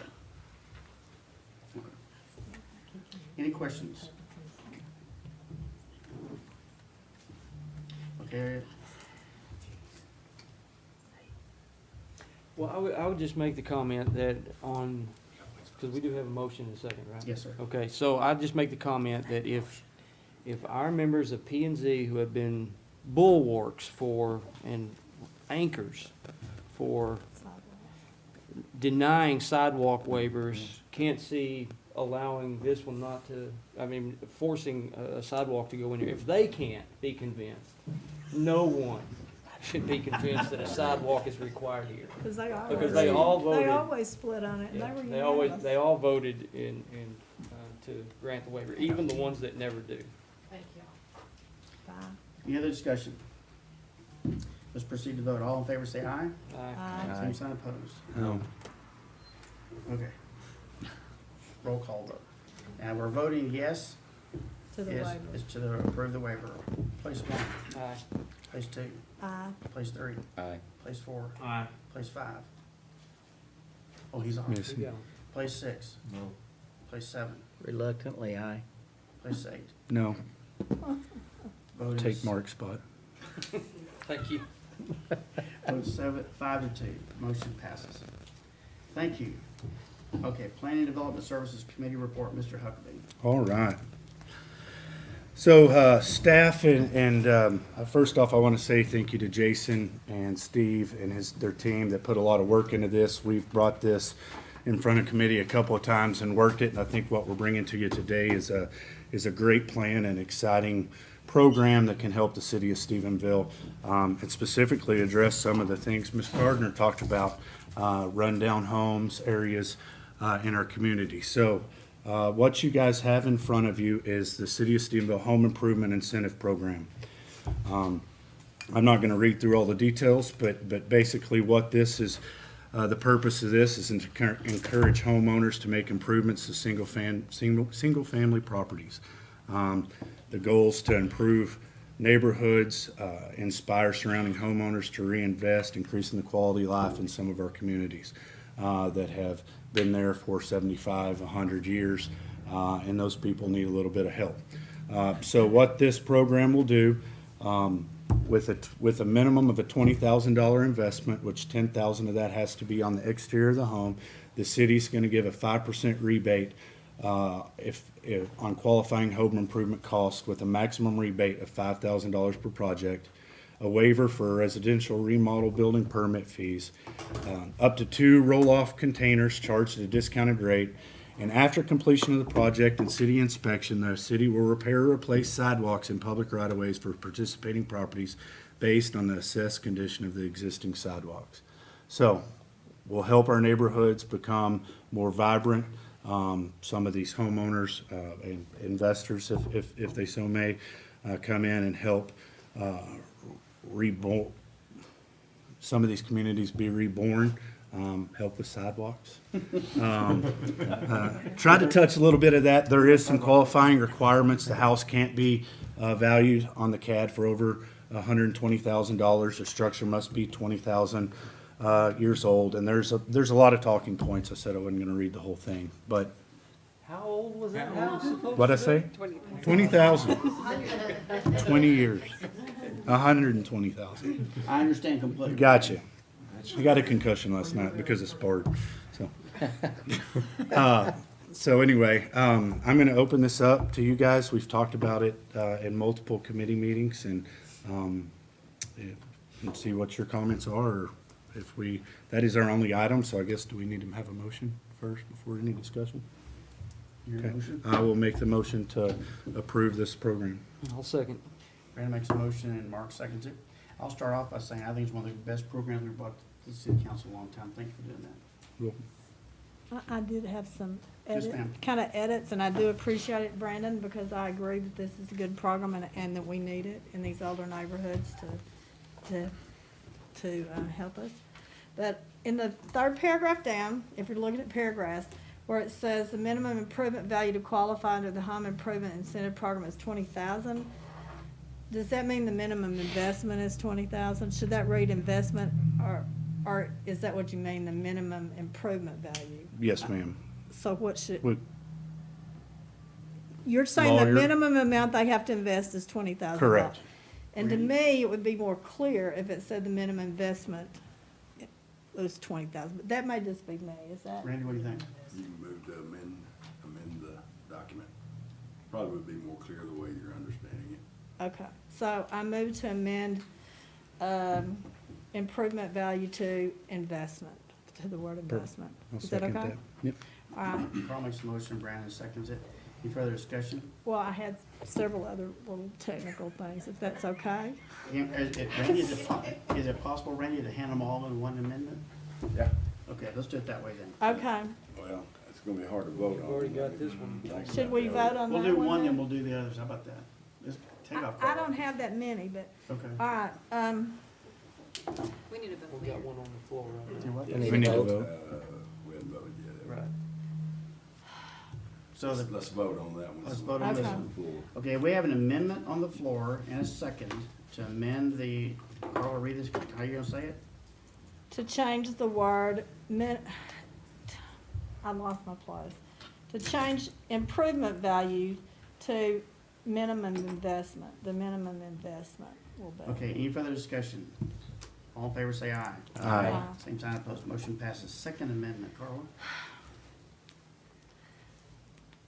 Lost my place, and I don't have it marked. Somewhere it says to be charged instead of and. I can't see where it was. Teacher. I Number know. 3, The the minimum investment up to to be 2 roll-off considered containers and charged at a discounted rate. is 20,000. I don't know. Paper would sure be nice. I know, paper would be nice, and then I would have had it Off circled. subject here, let's stay on subject. I'm sorry, y'all, let me read through it. It wasn't a biggie, maybe we can just skip it, Were there any others besides that one?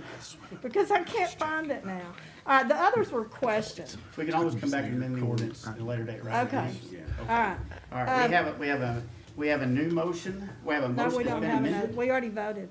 No, we haven't. You have On another the- on the Well, original I motion. had some other questions about it. Okay. They're not, so it says city council members are ineligible for this, and I believe it says staff was ineligible for this, but it just doesn't mention their family members. So, as a city council member, would my husband be eligible for this? No, So do we not need to say an immediate family members, or we just, I understand that.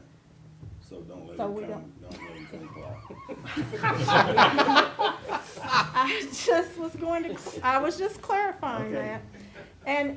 And it says that we're going to limit this to three properties a year. And I couldn't remember the discussion because we discussed 2 and 3. Did we decide on 3 or That's- were we technically on That's 2? what Steve and I decided and put in the report. Okay. And, I want to know about a structural engineer, because I know my dad had foundation problems with his house, and he had, Billy Weir come and fix the foundation, and so Billy Weir has he did, he doesn't anymore, but he had a foundation repair company, but I don't believe Billy Weir was an engineer, a structural engineer. So my question was, do we have a structural engineer to do that in There Salem? are people in town, yes. So that's And you're, not, and you're kind of putting that in there because I work in that world. You will have foundation people. There'll be 3 people look at the same property and they'll have and 3 have 3 different. different, And a So- structural engineer is bound by their stamp and a contractor is not bound by. and we do have one of those in Stevens. There are people in town. And that was all my questions, and I can't find the other place. Any other questions? We have a motion and a second. Pass an amended. Yeah, that's going to get amended. Yeah, we have a motion with a second on the floor that's been amended. And so the amendment, the current motion, does everybody understand what the current motion is? Does somebody have to restate To it? approve it. Okay, we're gonna approve it. All in favor, say aye. Aye. Same sign opposed, motion passes. Now I'll find what I was It's so looking hot in here. for. I know, It I is. can't find it. It is warm. I said I was gonna complain about it though. Oh, that's true. What? I did Complain? find it. What? Anything else? Item number 7, Mr. Robertson. Yes, sir. On February 18th, Parks and Leisure Services Committee met to discuss proposals for the refurbishment of the slides and splash features at Splashville. The highest quality, least expensive bid came from Slide Experts at $39,988, which is budgeted in the capital budget. This does come to council with a positive recommendation from the committee, and I will happily make that as a motion. We have a motion and a second. Any further discussion? Proceed to vote. All in favor say aye. Aye. All opposed, same sign. Motion passes. We also had a facility steering committee update. The first town hall meeting is scheduled for March 5th at 6 o'clock at the rec hall. I encourage everyone who can be to make it out there. And as of today, it looks like we've had around 600 of the online surveys completed, which That's is awesome. really awesome, way more than I was expecting, so good job. And that completes my report, sir. Thanks, sir. Mr. Clinton. Finance Committee met on 18 February. One item on the agenda, that was to consider a contract with RBDR, which is an architectural firm, in the amount of $18,500. This would be to ask this architectural group to provide a concept drawings for a proposed in the works planning stages of a senior / rec / library facility.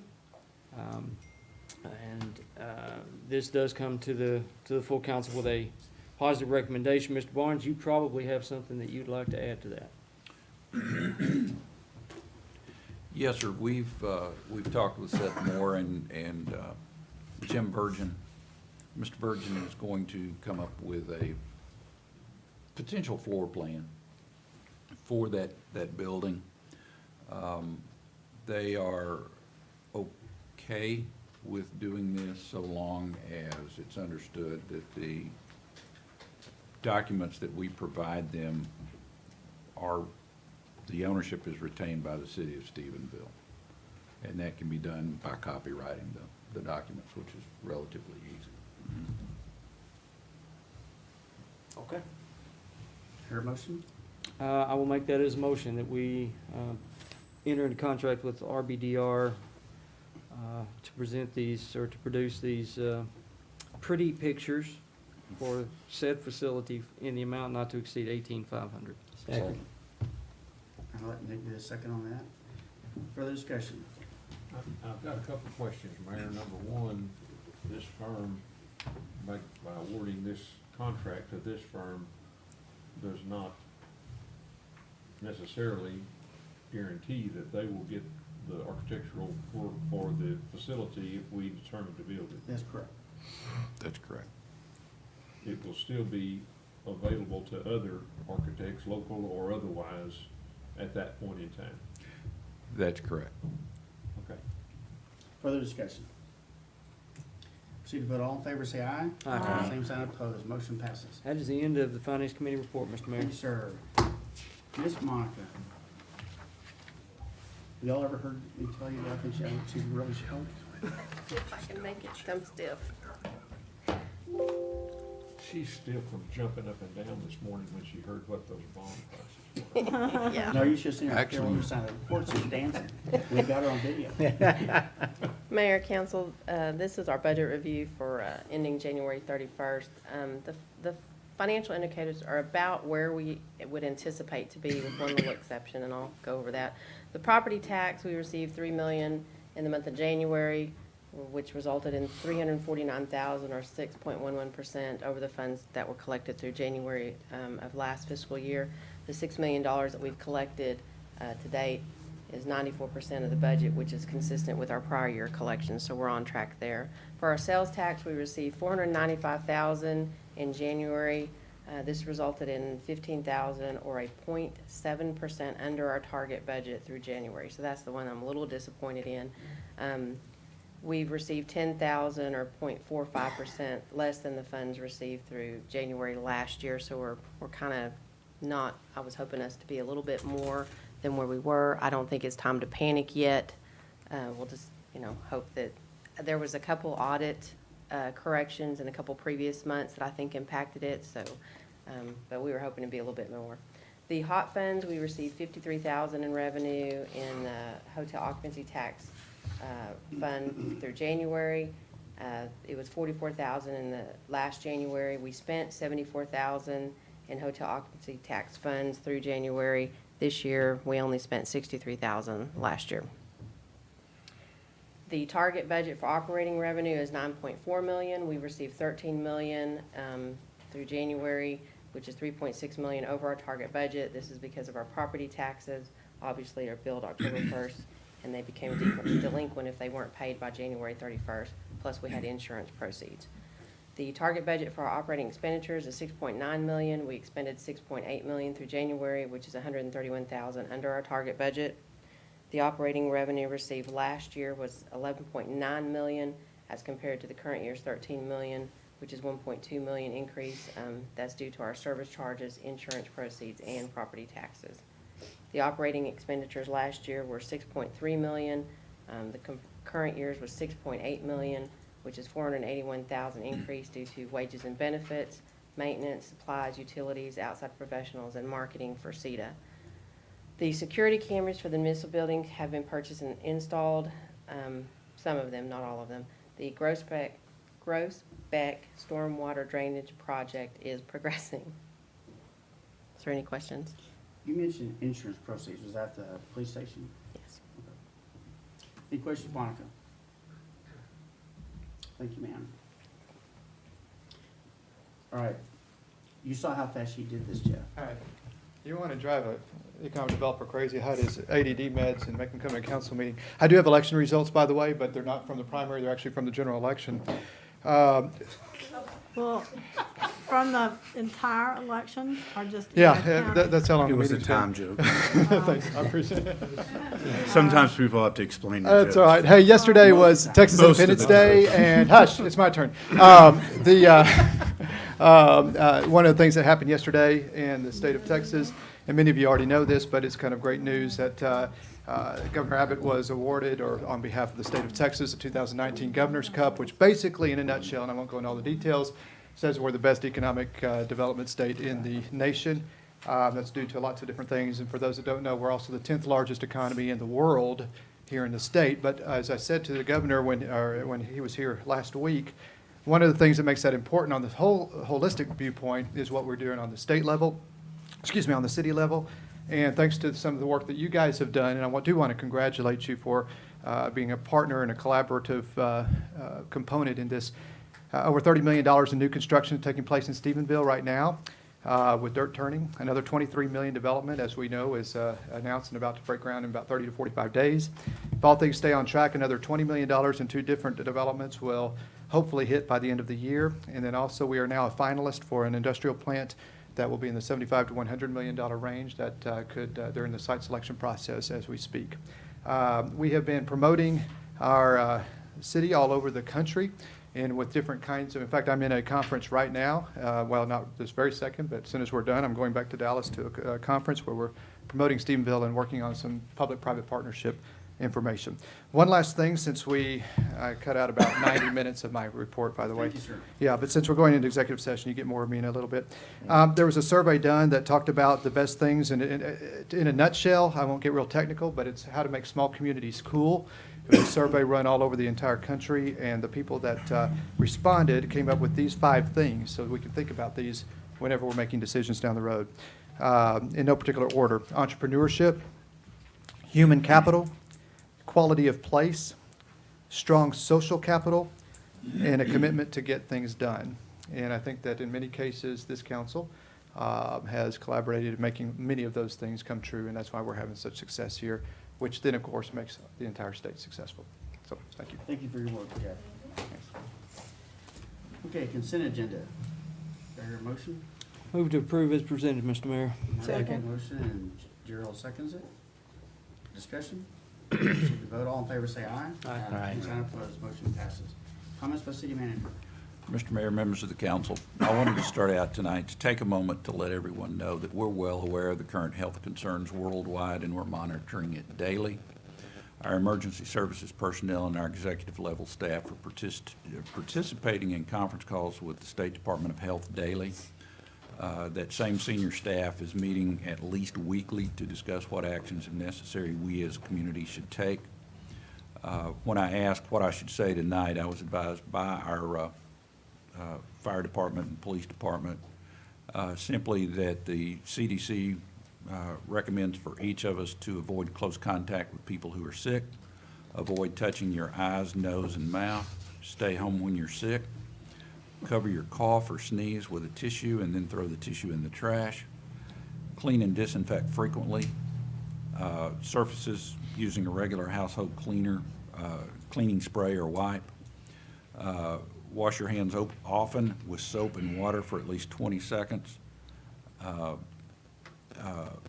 particularly after using the restroom, before eating, and after blowing your nose, coughing, or sneezing. If soap and water are not readily available, use alcohol-based sanitizer with at least 60% alcohol. We encourage our residents to monitor news reports on the virus. If there are any changes in Texas, we'll post those changes at our and the Department of Health recommendations on our social media and websites.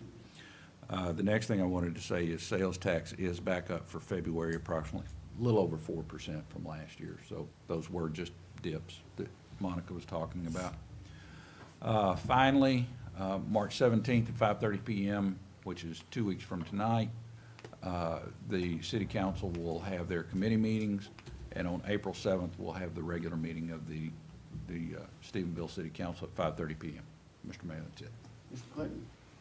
There's a couple of things. Brandon, thank you for your efforts, and Steve, you as well. And I know Karen worked on it, the incentive package and program for redoing some of the neighborhoods is fantastic. Really appreciate the work you've done there. And I want to thank the entire council over the last, 7 or 8 months. The amount of time we put in trying to get to the point that we got to tonight with the issuance of the COs and all of that work is just fantastic. And I appreciate all of y'all's efforts on that. And then I want to go back to what Nick said earlier and just echo the invitation.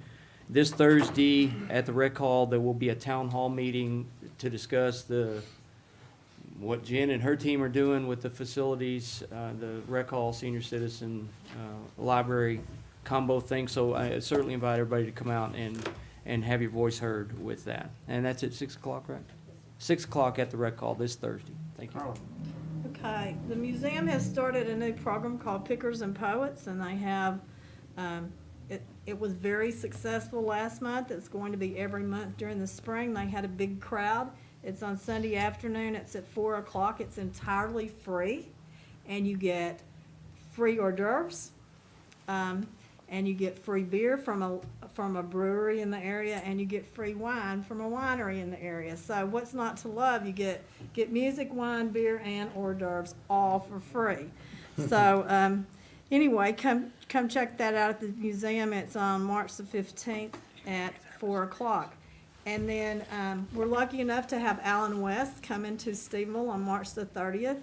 He's going to be at Greer's at 11:30.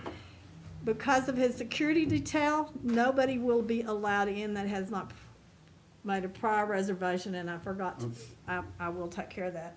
But it is entirely free except for what you decide to eat, so there is no cover charge to get in, but you do need to call Katie Eichenberg if you would like to go hear Alan West speak.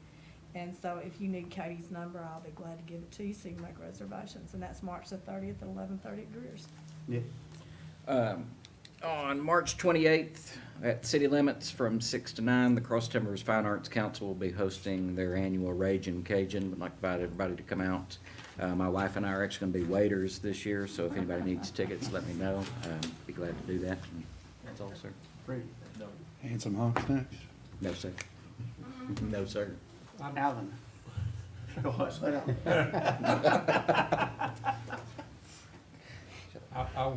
I want to say how encouraging it was tonight to see the chamber full. I know that most of them were enthusiastically in support of or against a single issue, but it's still good to see that number of citizens involved in anything. I wish we could continue to improve on our communication with the citizens, and I understand that we've been working with Northland And I want to put Northland on the spot because they've not been doing a good job of getting the public service message out for us. I think it's an equipment issue, but they've been negligent in correcting that for several weeks now. But it's encouraging that the citizens want to hear and are willing to take the time and come and sit in those chairs. And I've sat out there for P&Z meetings, and they're not the most comfortable chairs in the world. But it's encouraging that they care enough to come and participate and stand in front of us and speak, or just to come and hear in support of whatever the issue is. And I hope that Northland will take heed to this and do a better job of providing that public service that they're supposed to provide for us to get this out. I'm sure that Alan will take care of that. I'll address it again. Well, I think our staff has done all they can do, Mayor. I think Northland has failed to be responsive. That would be my Well, they're a impression. utility, we have some control over, don't we? I had a meeting with their local folks not too long ago, and I was told they were this far from getting the problem solved, so I'll call and see how this far is. Thank you, sir. Yeah. That reminds me of Maxwell Smart's famous line, I missed it by that much. All right, on subject again, Gerald.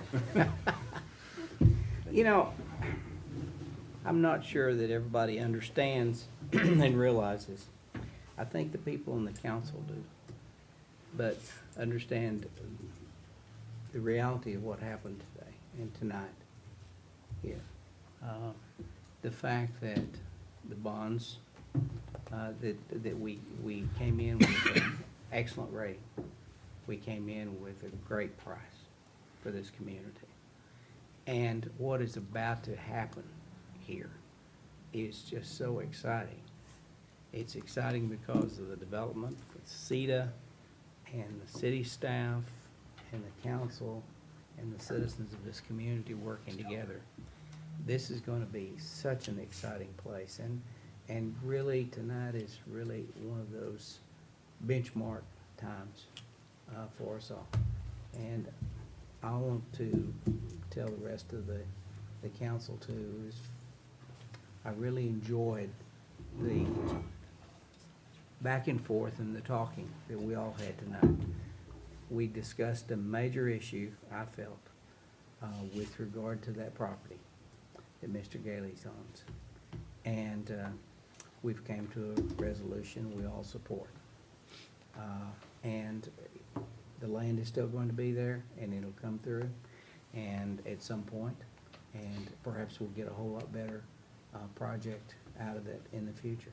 And that'll make all the citizens happy, but it's the give and the take and the discussion and the very civil way that this was handled. Mayor, thank you, and thank all of you. Brandon? Once again, it's great to see the chamber full. It's great to have the debate, to see how things are done and the way they should be with an engaged community. Like I always say, it's really good to see people want to be involved in their community. And so I encourage you to stay involved just with everything, because everything we do touches you. We're redoing Harbin Drive, finally. Put it on the front page of the newspapers. It's getting done, and it's taken a lot of work from a lot of people. And we're doing it at 1.94% interest rate. So, you know, it's been a lot of hard work and a lot of stuff that is going to just benefit all the citizens of Stephenville. And it's a lot of heavy lifting from a lot of people.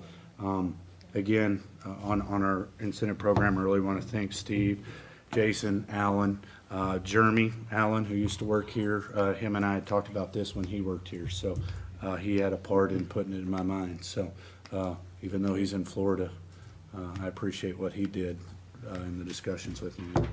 That's all I got.